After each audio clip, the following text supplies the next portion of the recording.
Praise the Lord, hallelujah. നല്ല സമയത്തിനായി കർത്താവ്. ആമേൻ. നമുക്ക് ഒരുമിച്ച് വെള്ളിയാഴ്ച ദിവസം ഇങ്ങനെ കൂടി വരുവാനായിട്ട് ദൈവം ഒരുക്കി തന്ന സമയത്തിനായി ഞാൻ കർത്താവിന് നന്ദി പറയുന്നു.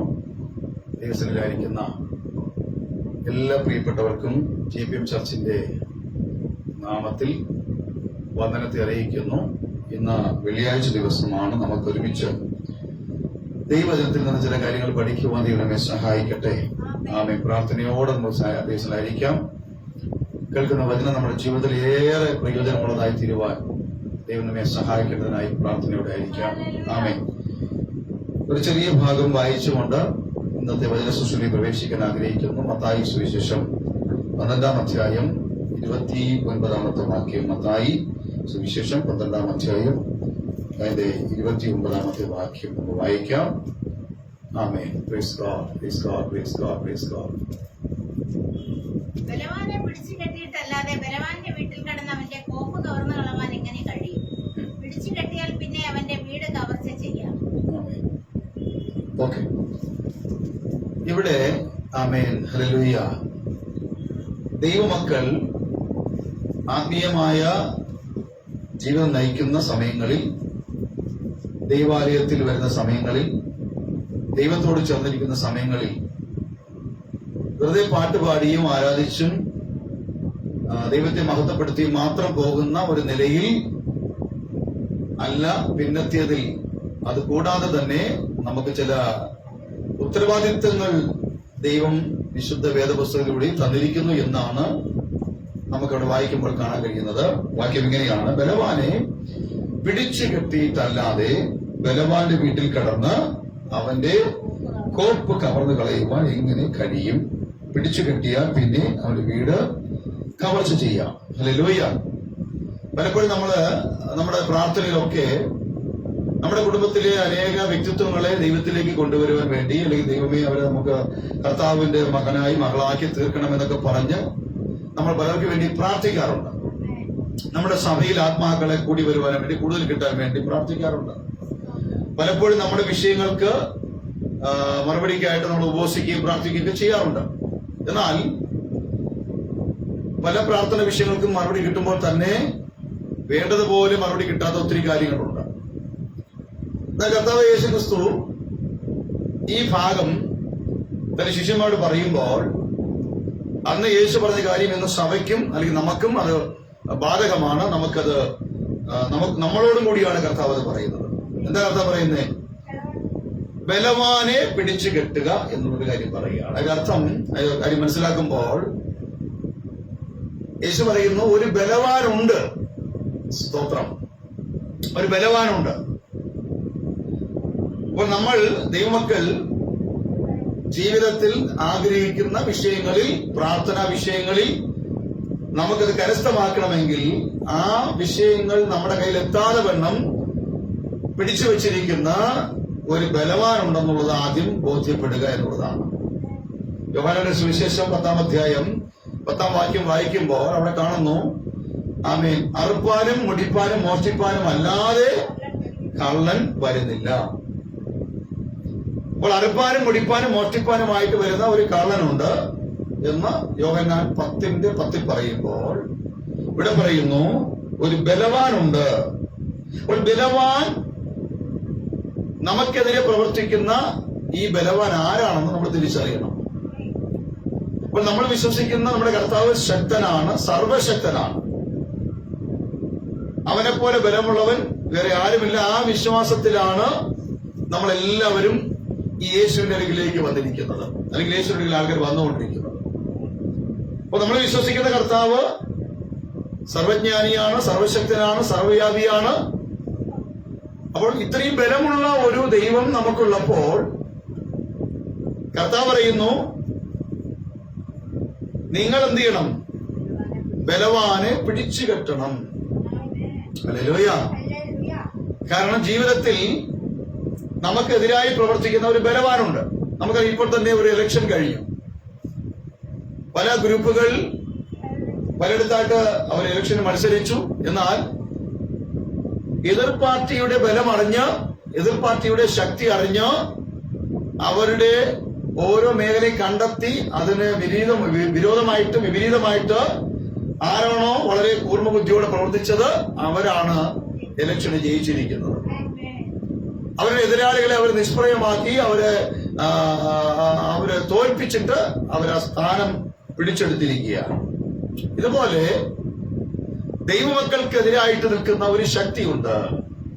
ദൈവമക്കളുടെ ജീവിതത്തിൽ ആമേൻ അവരുടെ നന്മകൾ കരസ്ഥമാക്കാൻ സമ്മതിക്കാതെ, അവർ ഉയർന്ന പദവിയിലെത്തുവാൻ സമ്മതിക്കാതെ, അവരുടെ പ്രാർത്ഥനാ വിഷയങ്ങൾക്ക് മറുപടി ലഭിക്കുവാൻ സമ്മതിക്കാതെ, നമ്മുടെ വിഷയത്തിന് വിരോധമായി നിൽക്കുന്ന, നമ്മുടെ കാര്യങ്ങൾക്ക് വിരോധമായി പ്രവർത്തിക്കുന്ന ഒരു ശക്തി ഉണ്ടെന്ന്, ഒരു ബലമുള്ളവരുണ്ടെന്ന് നാം ആദ്യമേ തന്നെ തിരിച്ചറിയണം. യേശുവിന്റെ അടുക്കൽ വന്നത് നല്ലതാണ്, യേശുവിന്റെ അടുക്കൽ വന്നത് കൊണ്ട് ഗുണമാണ്. പക്ഷെ യേശു പറയുന്നു, നിങ്ങൾക്കൊരു എതിരാളിയുണ്ട്. ഹല്ലേലൂയ. അപ്പോസ്തലനായ പൗലോസ് പറയുന്നു, നിങ്ങൾ പിശാചിന്റെ തന്ത്രങ്ങളെ അറിയാത്തവരല്ലോ. പിശാചിന്റെ തന്ത്രങ്ങളോട് എതിർത്ത് നിൽപ്പാൻ കഴിയേണ്ടതിന് ദൈവത്തിന്റെ സർവായുധ വർഗം ധരിച്ചു കൊള്ളുവീൻ. അപ്പോൾ ദൈവമക്കൾക്കെതിരെ നിൽക്കുന്ന, നമ്മുടെ പ്രാർത്ഥനകൾക്ക് മറുപടി തരാൻ സമ്മതിക്കാതെ നിൽക്കുന്ന, നമ്മുടെ വിഷയങ്ങൾക്ക് മറുപടി തരാൻ സമ്മതിക്കില്ല എന്ന് പറഞ്ഞതിൽ നിന്ന് പോരാടുന്ന ഒരു കൂട്ടമുണ്ട്, ഒരു ബലവാന്റെ സങ്കേതമുണ്ട്. നമ്മളത് തിരിച്ചറിയണം. അപ്പോൾ ഈ ബലവാനെ പിടിച്ചു, നമ്മൾ ബലവാനുണ്ടെന്ന് അറിയണമെങ്കിൽ ബലവാന്റെ ബലത്തെ നമ്മൾ തിരിച്ചറിയണം. ശത്രുവിന്റെ ബലം തിരിച്ചറിയാതെ ശത്രുവിന്റെ കോട്ടയ്ക്കകത്ത് കയറി അവനെ പിടിച്ചു കെട്ടാൻ പോകുന്നത് മണ്ടത്തരമാണ്. നമുക്കറിയാം, ഇവനെ കുറിച്ച് പറയുമ്പോൾ ഇവൻ ദൈവത്തിന്റെ അടുക്കൽ ഇരുന്നവനാണ്. ഈ ബലവാൻ എന്ന് പറയുന്നവൻ ദൈവത്തിന്റെ അടുക്കൽ ഇരുന്നവനാണ്. അവൻ ദൈവത്തിന്റെ ഒരു ദൂതനാണ്. ദൈവത്തെ ആരാധിക്കാൻ വേണ്ടി അവൻ ഉണ്ടാക്കിയതാണ്. എന്നാൽ ദൈവസന്നിധിയിൽ അവൻ അഹങ്കരിച്ചപ്പോൾ, നിഗളിച്ചപ്പോൾ ദൈവം എന്ത് ചെയ്തു? അവനെ നിലത്തേക്ക്, ഭൂമിയിലേക്ക് തള്ളിയിട്ടു എന്ന് വചനത്തിൽ കൂടെ കാണാൻ കഴിയും. എന്നാൽ അവനെ തള്ളിയിടുമ്പോൾ ദൈവം അവന് നൽകിയിരിക്കുന്ന അധികാരമോ പ്രതാപമോ അവന് കൊടുത്തിരിക്കുന്ന ശക്തിയോ ഒന്നും ദൈവം തിരിച്ചെടുത്തില്ല. എന്ന് വെച്ചാൽ അതിനെ പറയുന്നു, അവൻ ആ ദൂതനെ മനുഷ്യനേക്കാൾ അല്പം മാത്രം താഴ്ത്തിയാണ് അവൻ ഉണ്ടാക്കിയിരിക്കുന്നത്. ദൈവത്തെക്കാൾ അല്പം മാത്രം താഴ്ത്തിയാണ് അവൻ നിർമ്മിച്ചിരിക്കുന്നത്. അങ്ങനെയെങ്കിൽ ഇവൻ അതുകൊണ്ടാണ് അവൻ അഹങ്കരിച്ചത്, ദൈവത്തെ പോലെയാകും, ദൈവത്തിന്റെ സിംഹാസനത്തിന്റെ മുകളിൽ എന്റെ സിംഹാസനം വയ്ക്കും, ഞാൻ അവിടെ ഇരുന്നുകൊണ്ട് വാണരുളും, ഞാൻ ഭരിക്കും എന്നൊക്കെ അവൻ ചിന്തിച്ചതിന്റെ കാരണം അവൻ ദൈവത്തിന്റെ അടുക്കൽ അത്രമാത്രം അവന് ബലമുണ്ടെന്ന് അവന് ബോധ്യമുണ്ടായിരുന്നു. എന്നാൽ ദൈവം അവനെ തള്ളി താഴെ വീഴ്ത്തിയപ്പോൾ അവന്റെ ബലത്തെ ദൈവം ക്യാൻസൽ ചെയ്തില്ല, അവന്റെ പ്രതാപത്തെ ക്യാൻസൽ ചെയ്തില്ല, അവന്റെ അധികാരത്തെ ക്യാൻസൽ ചെയ്തില്ല. അവനുള്ള എല്ലാം അവന് തന്നെ ഇരിക്കുക. അവന്റെ ജ്ഞാനവും അവന്റെ അറിവും അവന്റെ സൗന്ദര്യവും ഒക്കെ അവനിലുണ്ട്. അപ്പോൾ അത്രമാത്രം ബലവാനായിരിക്കുന്ന ഒരു എതിർശക്തിയാണ് ഇന്നും ദൈവസഭയ്ക്കെതിരെയും ദൈവമക്കൾക്കെതിരെയും പ്രവർത്തിച്ചുകൊണ്ടിരിക്കുന്നത്. എന്നാൽ ഇവിടെ മനസ്സിലാക്കേണ്ട ഒരു കാര്യമുണ്ട്. ഈ ബലവാനെ നമ്മൾ വിശ്വസിക്കുന്ന നമ്മുടെ കർത്താവ് അവനെ തോൽപ്പിച്ചതായി വിശുദ്ധ ബൈബിൾ പറയുന്നു. അവനെ പരാജയപ്പെടുത്തിയതായി ബൈബിൾ പറയുന്നു. യേശുവിന്റെ ഉപവാസ പ്രാർത്ഥനകളിൽ ശത്രു അവനെതിരായി ശക്തമായി പോരാടിയതായി ലൂക്കോസിന്റെ സുവിശേഷം വായിക്കുമ്പോൾ കാണാം. എന്നാൽ ആ സുവിശേഷത്തിൽ ശത്രു അവനെതിരെ പോരാടിയെങ്കിലും ഒരിടത്ത് പോലും ഈ ബലവാനായിരിക്കുന്നവൻ യേശുവിനെ തോൽപ്പിച്ചതായി കാണാൻ കഴിയുന്നില്ല. അപ്പോൾ യേശു അവനെ അവിടെ പരാജയപ്പെടുത്തി എന്ന് നമുക്ക് അവിടെ കാണാൻ കഴിയും. ലൂക്കോസിന്റെ ദിവസം 4 വായിക്കുമ്പോൾ യേശു പരിശുദ്ധാത്മാവ് നിറഞ്ഞവനായി യോർദാൻ വിട്ടു മടങ്ങി പരിശുദ്ധാത്മാവ് വരെ 40 ദിവസം മരുഭൂമിയിൽ ഉപവസിക്കാനായി കൊണ്ടുപോയി. ഈ 40 ദിവസം പലവിധത്തിലുള്ള പോരാട്ടങ്ങളിൽ കൂടി യേശു കടന്നുപോയി. എന്നാൽ ആ 40 ദിവസത്തെ പോരാട്ടത്തിന് യേശു തോറ്റതായി പറയുന്നില്ല. പിന്നെയോ ആമേൻ സ്തോത്രം, യേശു അവിടെ ഓരോ ദിവസവും ജയിച്ചതായി പറയുന്നു. ഹല്ലേലൂയ. 40 ദിവസം വീണ്ടും ശക്തമേറിയ ഒരു പോരാട്ടം നടക്കുകയാണ്. അത് മാത്രമാണ് അവിടെ വ്യക്തമായി രേഖപ്പെടുത്തിയിരിക്കുന്നത്. 1-ാം ദിവസത്തെയും 2-ാം ദിവസത്തെയും പോരാട്ടങ്ങളൊന്നും അവിടെ വെളിപ്പെടുത്തിയിട്ടില്ലെങ്കിലും 40-ാമത്തെ ദിവസത്തെ യേശുവിന്റെ ഉപവാസം തീരുന്ന ആ ദിവസത്തെ പോരാട്ടത്തെ കുറിച്ച് വ്യക്തമായി ബൈബിളിൽ വായിക്കാൻ കഴിയുന്നുണ്ട്. വചനം പറയുന്നു, യേശു ഉപവാസം കഴിഞ്ഞു. എടുത്തുങ്ങൾ വായിച്ചു ലൂക്കോസിന്റെ സുവിശേഷം 4-ാം അധ്യായം.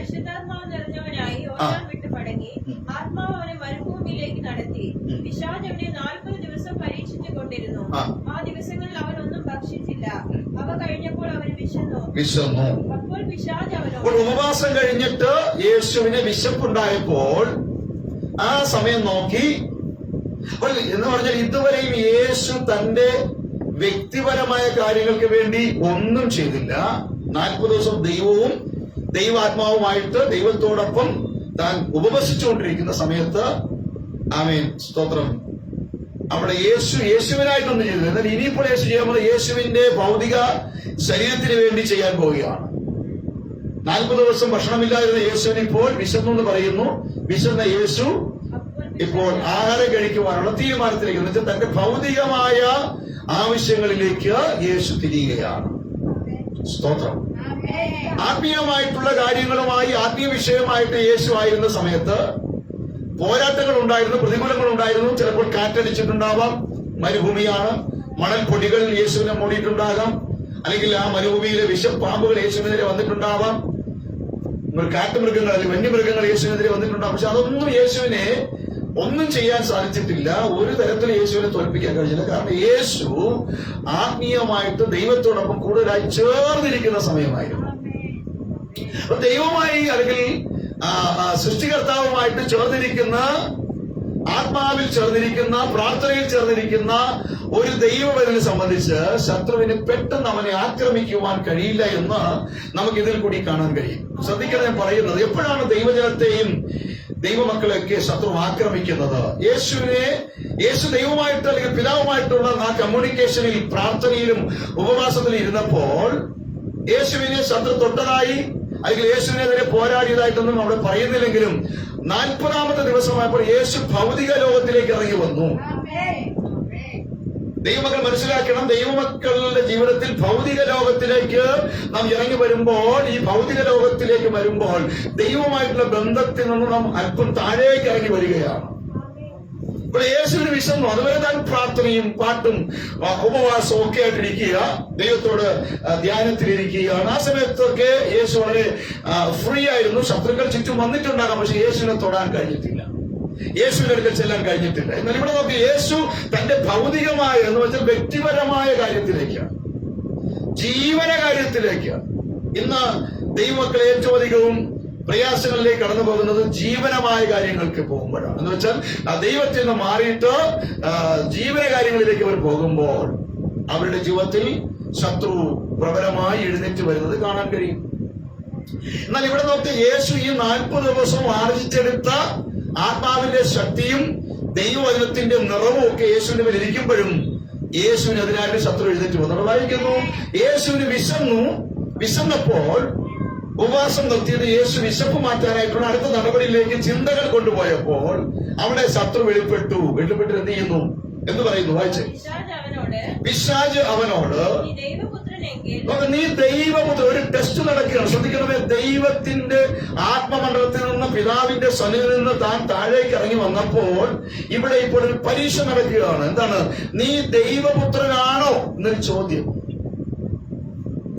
പലപ്പോഴും നമ്മുടെ ജീവിതത്തിലും നമ്മളായിരിക്കുന്ന മേഖലകളിൽ ദൈവമായിട്ട് അടുത്തിരിക്കുമ്പോൾ ഈ ചോദ്യങ്ങളൊന്നും അധികം വരത്തില്ല. പക്ഷെ ലോകത്തിലേക്ക് ഇറങ്ങുമ്പോൾ, വ്യക്തിപരമായ കാര്യത്തിൽ ഇറങ്ങുമ്പോൾ അവിടെ പറയുന്ന ചില കാര്യങ്ങൾ ഇങ്ങനെ മറ്റുള്ളവർ ചോദിക്കാൻ സാധ്യതയുള്ള കാര്യങ്ങൾ. നീ ദൈവവേദനാണോ? നീ വിശ്വാസിയാണോ? നീ ദൈവവേദനാണോ? നീ വിശ്വാസിയാണോ? നീ ദൈവത്തെ പ്രാർത്ഥിക്കുന്ന വ്യക്തിയാണോ? പലപ്പോഴും നമ്മളോട് ഇങ്ങനെയുള്ള ചോദ്യങ്ങളൊക്കെ ആയിട്ട് മറ്റുള്ളവർ വരാൻ സാധ്യതയുണ്ട്. ഇവിടെ സാധാരണ നീ ദൈവപുത്രനാണെങ്കിൽ, നമുക്കറിയാം കുറച്ച് ദിവസത്തിന് മുമ്പ്, 40 ദിവസത്തിന് മുമ്പ് ഈ കർത്താവായ ക്രിസ്തു യോർദാൻ നദിയിൽ ഇറങ്ങി നിന്ന് യോഹന്നാന്റെ കൈകളിൽ സ്നാനം വെച്ച് താൻ വെളിയിലേക്ക് വരുമ്പോൾ സ്വർഗം തുറന്നു. ഇവൻ എന്റെ പ്രിയപുത്രൻ എന്ന് സ്വർഗം അനൗൺസ് ചെയ്യുന്ന വാർത്ത, ശബ്ദം യേശു കേട്ടിരിക്കുകയാണ്. അതിലുപരി യേശു ജനിച്ച കാലം മുതൽ, മറിയുടെ ഉദരത്തിൽ ഉരുവായ കാലം മുതൽ യേശുവിന്റെ അമ്മ മറിയ കരം വെച്ച് പറയുന്നുണ്ടാവും, ഗർഭസ്ഥ ശിശുവിന്റെ പേര് കരം വെച്ച് പറയുന്നുണ്ട്, മോനെ നീ ദൈവത്തിന്റെ കുഞ്ഞാണ്, നീ ദൈവത്തിന്റെ കുഞ്ഞാണോ, നീ ദൈവത്തിന്റെ കുഞ്ഞാണോ? നോക്ക്, ഒരു ആത്മീയ ജനനം പ്രാപിച്ച ഒരു ദൈവ പൈതൽ എപ്പോഴും അവരെന്ത് ചെയ്യണം? അവർ സ്വയം എന്ന് വ്യക്തിപരമായൊക്കെ പറയണം, ഞാൻ ദൈവ പൈതലാണ്, ഞാൻ ദൈവത്തിന്റെ മകനാണ്, ഞാൻ ദൈവത്തിന്റെ മകളാണ്, ഞാൻ ദൈവ കുഞ്ഞാണ് എന്ന് നമ്മൾ സ്വയം എപ്പോഴും ആവർത്തിച്ച് പറഞ്ഞുകൊണ്ടേയിരിക്കണം. എന്തിനാ? നമുക്ക് സംശയം ഉണ്ടായത് കൊണ്ടല്ല, നമ്മുടെ ആത്മീയ വളർച്ചയ്ക്ക് അത് എപ്പോഴും നല്ലതാണ്. നാം കടന്നു പോകുന്ന മേഖലകളിൽ നമ്മുടെ ജീവിതത്തെ പടുത്തുയർത്തുവാൻ അത് നല്ലതാണ്. എന്താണ്? ഞാൻ ദൈവത്തിന്റെ കുഞ്ഞാണ്, ഞാൻ മറ്റുള്ളവരെ പോലെ അല്ല, ഞാൻ മറ്റുള്ള വ്യക്തികളെ പോലെ അല്ല, ഞാൻ ദൈവ പൈതലാണെന്നുള്ള ബോധ്യത്തോടു കൂടി മുമ്പോട്ട് പോകണം. ഇവിടെ യേശുവിന്റെ ജനനം മുതൽ തന്നെ, യേശുവിനെ പ്രസവിച്ച നാൾ മുതൽ തന്നെ യേശുവിനെ അറിയാം. എന്താണ്? ഞാൻ ദൈവത്തിന്റെ മകനാണ്. ഇല്ലെങ്കിൽ തന്നെ വളർത്തുന്ന മാതാവ്, തന്നെ വളർത്തുന്ന പിതാവ് യേശുവിനെ പറഞ്ഞ് പഠിപ്പിച്ചിട്ടുണ്ടാവും. ഇന്ന് പകൽ മനസ്സിലാക്കണം, ഒരു ദൈവ കുഞ്ഞോ, ഒരു ദൈവ പൈതൽ അല്ലെങ്കിൽ യേശുവിനെ സേവിക്കുന്ന വ്യക്തി എപ്പോഴും അവരുടെ ഉള്ളിന്റെ ഉള്ളിൽ ഈ ഒരു ഓർമ്മയുണ്ടാകണം, ഞാൻ സാധാരണ വ്യക്തിയല്ല, ലോകത്തുള്ള മറ്റുള്ളവരെ പോലെയല്ല, പിന്നെയോ ഞാനൊരു ദൈവത്തിന്റെ കുഞ്ഞാണ്, ഞാനൊരു ദൈവ പൈതലാണ്. അവനെ കൈക്കൊണ്ട് അവന്റെ നാമത്തിൽ വിശ്വസിക്കുന്ന ഏവർക്കും ദൈവത്തിന്റെ പൈതലായി തീരുവാൻ ദൈവം അധികാരം കൊടുത്തിരിക്കുമ്പോൾ ഞാനൊരു ദൈവ കുഞ്ഞാണ്. ഞാൻ മറ്റുള്ളവരെ പോലെയല്ല, ലോകക്കാരെ പോലെയല്ല, അന്യ വിഗ്രഹങ്ങളെ സേവിക്കുന്നവരെ പോലെയല്ല, അന്യ ദൈവങ്ങളെ ആരാധിക്കുന്നവരെ പോലെയല്ല, മറ്റു മതത്തിലുള്ളവരെ പോലെയല്ല. പകരമോ ഞാൻ ദൈവത്തിന്റെ പൈതലാണ്, ഞാൻ ദൈവത്തിന്റെ കുഞ്ഞാണ്. ഈ ഒരു ബോധ്യം നമ്മളെ ഉള്ളത്തിൽ നമ്മൾ ആഴമായി വളർത്തിയെടുത്തേ മതിയാകും. ഹല്ലേലൂയ. പലപ്പോഴും നമ്മൾ ദൈവ പൈതലാണെന്ന് ചോദിച്ചുകൊണ്ട് പലരും വരും, നീ എന്താ ദൈവ പൈതല? വീട്ടിലുള്ളവരും ഭാര്യമാരോടുത്ത് ചിലപ്പോൾ ഭർത്താവ് ചോദിക്കും, നീ ഒരു ദൈവ പൈതലാണോ? ഭർത്താവിനോട് ഭാര്യ ചോദിക്കും, നിങ്ങളൊരു ദൈവദാസനാണോ, ദൈവ പൈതലാണോ? വിശ്വാസികളായിരിക്കുന്നവർ അങ്ങോട്ടും ഇങ്ങോട്ടും ചോദ്യം ചെയ്തേക്കാം. എന്താണ് നിങ്ങളെ ചോദ്യം ചെയ്യുന്നതാണ്, നിങ്ങളൊക്കെ ദൈവ പൈതലാണോ?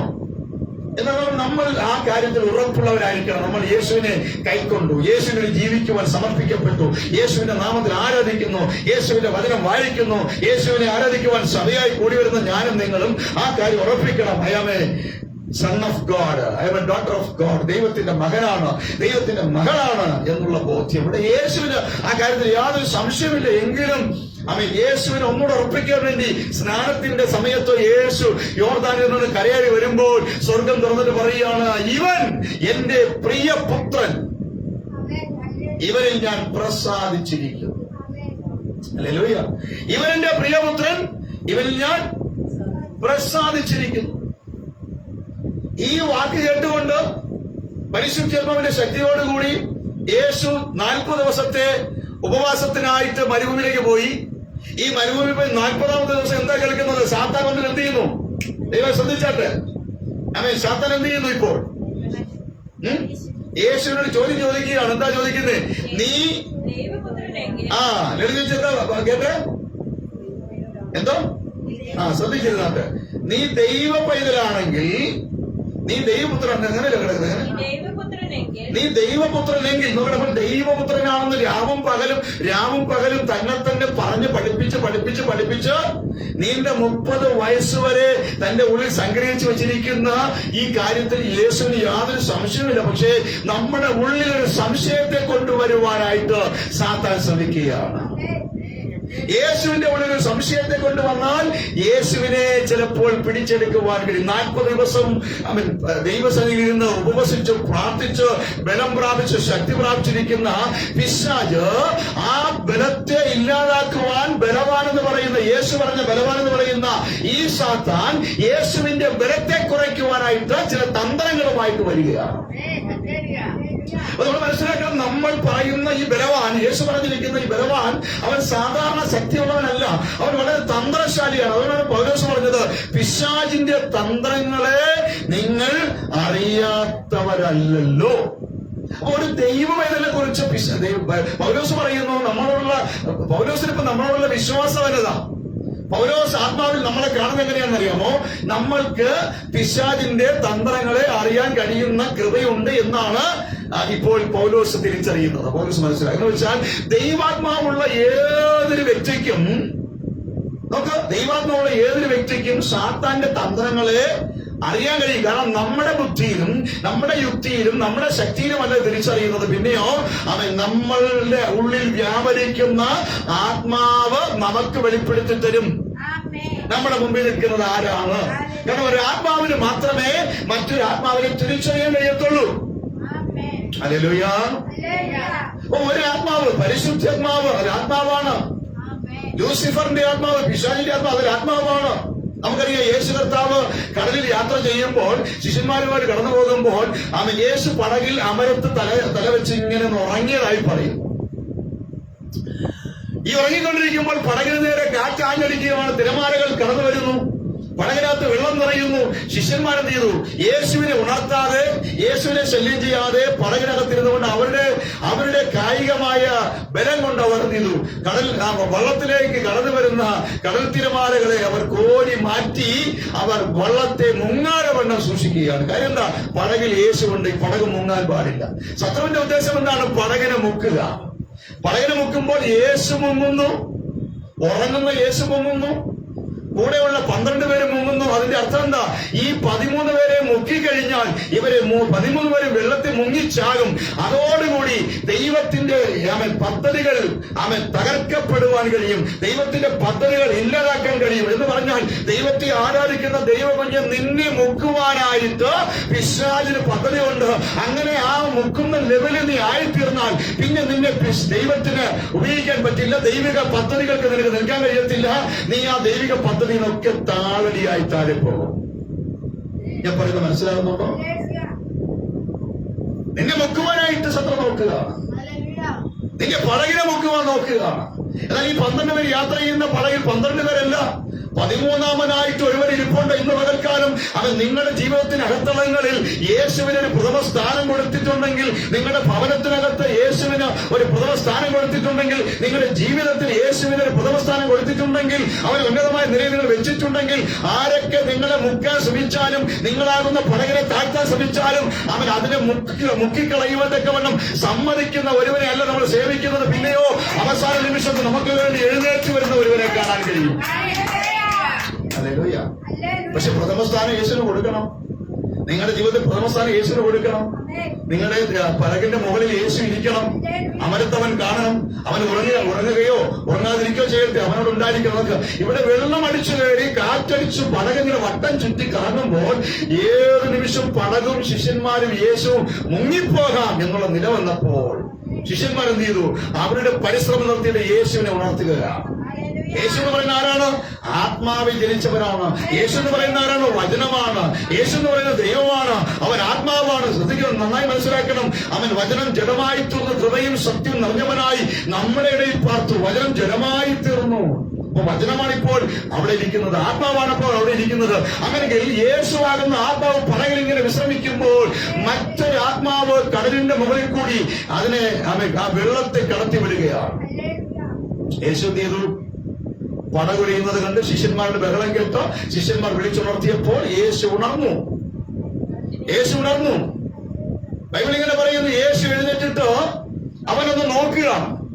ആരാണ് ഈ പടകിനെതിരെ ശല്യം ചെയ്യുന്നത്? ശ്രദ്ധിച്ച്, നിങ്ങളാകുന്ന ജീവിതത്തിന്റെ പടകിനകത്ത് യേശു ഇരിപ്പുണ്ടെങ്കിൽ നിങ്ങളെ ശല്യം ചെയ്യുന്ന ഏത് മാന്ത്രിക ശക്തിയായാലും, ഏത് ദുർഭൂതമായാലും, ഏത് ആഭിചാരമായാലും, ഏത് എതിർപ്പായാലും, ഏത് രാഷ്ട്രീയ പോരാട്ടമായാലും നിങ്ങൾക്കെതിരെ വരുന്നതിനെ നോക്കുവാൻ യേശുവിന് കഴിയും, യേശുവിന് പറ്റും. നിങ്ങൾ യേശുവിനെ കൂടെ ഇരുത്തിയാൽ മതി. ഹല്ലേലൂയ. ഇവിടെ യേശു എഴുന്നേറ്റു. തന്റെ പിള്ളേരെ, തന്റെ ശിഷ്യന്മാരെ, തന്റെ പടകിനെ, ഞാൻ യാത്ര ചെയ്യുന്ന പടകിനെ, ഈ എന്റെ ശിഷ്യന്മാരെ ഇത്രമാത്രം ബുദ്ധിമുട്ടിക്കുന്ന, ഇത്രമാത്രം ശല്യം ചെയ്യുന്നത് ആരാണ് എന്ന് യേശു നോക്കിയപ്പോൾ ആത്മാവിലായിരിക്കുന്ന യേശുവിന് കാണാൻ കഴിഞ്ഞത് മറ്റൊരു ആത്മാവിനെയാണ്. അപ്പോൾ ഒരു ആത്മാവിന് മറ്റൊരു ആത്മാവിനെ തിരിച്ചറിയാൻ കഴിയത്തുള്ളൂ. നമ്മളൊക്കെ മനുഷ്യരാണ്, നമുക്ക് മറ്റു മനുഷ്യരെ അറിയാം. എന്നാൽ നമ്മളൊക്കെ ദൈവമക്കളാണെങ്കിൽ മറ്റൊരു ദൈവത്തിനെയും തിരിച്ചറിയാൻ കഴിയും. ഹല്ലേലൂയ. ആത്മാവിനെ തിരിച്ചറിയാൻ കഴിയും. സ്തോത്രം. നമ്മുടെ ജീവിതത്തിൽ പൗലോസ് പറയുന്നു, നിങ്ങൾ ദൈവത്തിന്റെ മന്ദിരമെന്നും ദൈവത്തിന്റെ ആത്മാവ് നിങ്ങളിൽ വസിക്കുന്നു എന്നും നിങ്ങൾ അറിയുന്നില്ലയോ? അപ്പൊ നമ്മൾ ദൈവത്തിന്റെ മക്കളാണ്, ദൈവത്തിന്റെ മന്ദിരമാണ്. നമ്മുടെ ഉള്ളിൽ ദൈവത്തിന്റെ ആത്മാവുണ്ട്. അങ്ങനെ നമ്മൾക്കെതിരെ വരുന്ന ശത്രുവിനെയും തിരിച്ചറിയുവാനുള്ള കൃപ ദൈവം നമുക്ക് തന്നിട്ടുണ്ട്. പറഞ്ഞിട്ടുണ്ട്. ഹല്ലേലൂയ. ഏത് തരത്തിലുള്ള ശക്തിയാണ് എനിക്കെതിരെ വരുന്നത്, ഏത് തരത്തിലുള്ള അവൻ ബലമുള്ളവനാണ്, എത്രമാത്രം ബലമുള്ളവനാണെന്ന് എന്ന് അറിയുവാനായിട്ട് നമ്മുടെ അകത്ത് വ്യാപരിക്കുന്ന ആത്മാവിനാൽ കഴിയും. പക്ഷെ ഈ ആത്മാവ് എപ്പോഴും നല്ല നല്ല ഉശിരോടിരിക്കുന്ന ഒരു നിലയിൽ നമ്മൾ നിർത്തണം. നമ്മുടെ അകത്തുള്ള ആത്മാവിനെ ഉറങ്ങാൻ വിടരുത്. ഹല്ലേലൂയ. നമ്മുടെ അകത്തുള്ള ആത്മാവിനെ മയങ്ങാൻ വിടരുത്. നമ്മുടെ അകത്തുള്ള ആത്മാവിനെ റെസ്റ്റ് എടുക്കാൻ വിടരുത്. നമ്മുടെ അകത്തിരിക്കുന്ന ആത്മാവ് എപ്പോഴാണ് ഉറങ്ങുന്നതെന്ന് അറിയാമോ? നമ്മുടെ അകത്തിരിക്കുന്ന ആത്മാവ് എപ്പോഴാണ് റെസ്റ്റ് എടുക്കുന്നത് അറിയാമോ? നമ്മുടെ അകത്തിരിക്കുന്ന ആത്മാവ് എപ്പോഴാണ് മയങ്ങുന്നേ അറിയാമോ നിങ്ങൾക്ക്? നിങ്ങൾ എപ്പോൾ പ്രാർത്ഥനയിൽ താഴോട്ട് പോകുമോ, നിങ്ങൾ എപ്പോൾ ആരാധനയിൽ താഴോട്ട് പോകുമോ എന്ന് പറഞ്ഞാൽ ആത്മീയ വിഷയമായിട്ടുള്ള ബന്ധങ്ങളിൽ, ആ ആത്മീയ വിഷയമായിട്ടുള്ള കാര്യങ്ങളിൽ നിങ്ങൾ എപ്പോൾ പുറകോട്ട് പോകുമോ, നിങ്ങളുടെ അകത്തിരിക്കുന്ന ആത്മാവ് അത് റെസ്റ്റ് എടുക്കാൻ തുടങ്ങും. ഹല്ലേലൂയ. നിങ്ങളുടെ അകത്തിരിക്കുന്ന ആത്മാവ് നിങ്ങളെ ശക്തിപ്പെടുത്തുന്ന ആത്മാവാണ്, നിങ്ങളെ ബലപ്പെടുത്തുന്ന ആത്മാവാണ്. നിങ്ങൾക്ക് ഉറക്കം തരുന്ന ആത്മാവല്ല, ക്ഷീണം തരുന്ന ആത്മാവല്ല. സ്തോത്രം. അങ്ങനെ നിങ്ങളിരിക്കുന്ന ഏതവസ്ഥയിലും നിങ്ങളെ ശക്തീകരിക്കേണ്ട ആത്മാവ്. ഈ ആത്മാവ് ശക്തിപ്പെടണമെങ്കിൽ നിങ്ങൾ നിങ്ങളുടെ ജഡത്തിൽ ആരാധിക്കാൻ തുടങ്ങണം. എവിടെ ആരാധിക്കാൻ തുടങ്ങണം? ജഡത്തിൽ ആരാധിക്കാൻ തുടങ്ങണം, ജഡത്തിൽ പ്രാർത്ഥിക്കാൻ തുടങ്ങണം, ജഡത്തിൽ പാടാൻ തുടങ്ങണം, ജഡത്തിൽ സ്തുതിക്കാൻ തുടങ്ങണം. ഹല്ലേലൂയ. നമുക്കറിയാം പൗലോസും ശീലാസും രണ്ട് മനുഷ്യരെ കാരാഗ്രഹത്തിനകത്ത് അടിച്ച് മുറിവേൽപ്പിച്ച് വസ്ത്രമൊക്കെ വലിച്ചു കയറി കളഞ്ഞിട്ട് അവരെ ബന്ധിച്ച് കാരാഗ്രഹത്തിന്റെ അകത്തെ തടവറയിൽ കൊണ്ടിട്ടിരിക്കുകയാണ്. അപ്പോസ്തലപ്രവൃത്തി വായിക്കുമ്പോൾ ഇവിടെ കാണാൻ കഴിയുന്നുണ്ട്. അകത്തെ തടവറയിൽ കിടക്കുന്ന അവരുടെ ശരീരത്തിനകത്ത് ബലമില്ല. ഇപ്പോൾ അവർ അടികൊണ്ട് ക്ഷീണിച്ചിരിക്കുക, പക്ഷേ അവർ വിട്ടുകൊടുക്കാൻ തയ്യാറായില്ല. ഇന്ന് പകൽക്കാലം നമുക്ക് ക്ഷീണം വരുമ്പോൾ, തളർച്ച വരുമ്പോൾ, അവൻ മറ്റുള്ള രീതിയിലുള്ള പ്രയാസങ്ങൾ വിട്ടുകൊടുക്കുക. അയ്യോ എനിക്ക് വയ്യായേ, അയ്യോ എനിക്ക് പറ്റുന്നില്ലേ, അയ്യോ എനിക്ക് ഉറക്കം വരുന്നേ എന്ന് പറഞ്ഞുകൊണ്ടിരിക്കാതെ നമ്മുടെ അകത്ത് ഉള്ള അവൻ ആ ക്ഷീണാവസ്ഥയെ തിരിച്ചറിഞ്ഞിട്ട് നമ്മൾ എന്ത് ചെയ്യണം? എഴുന്നേറ്റ് വീണ്ടും പ്രവർത്തിക്കാൻ തയ്യാറാകണം. ഹല്ലേലൂയ. പൗലോസ് ശീലാസ് അന്ന് രാത്രി കാരാഗ്രഹത്തിനകത്ത് കിടന്ന് ഉറങ്ങിയിരുന്നെങ്കിൽ എന്തായിരിക്കും അവസ്ഥകൾ? അന്ന് രാത്രി കൈകാലുകൾ ആമത്തിലിട്ട് പൂട്ടപ്പെട്ടു, ശരീരം മുഴുവൻ തകർക്കപ്പെട്ടിരിക്കുന്നു, പാടാൻ കഴിയുന്നില്ല, സ്തുതിക്കാൻ കഴിയുന്നില്ല, ദൈവത്തെ മഹത്വപ്പെടുത്താൻ കഴിയുന്നില്ല. നിരവധി വിഷയങ്ങൾ അവിടെ മുമ്പിലുണ്ട്, ഇരുട്ടാണ്, ചുറ്റും ഇരുട്ടാണ്. എന്നാൽ അവരവിടെ നിന്ന് രാത്രി ആ വേദന കൊണ്ട് ഉറങ്ങിയിരുന്നെങ്കിൽ എന്തായിരിക്കും സംഭവിക്കുന്നത്?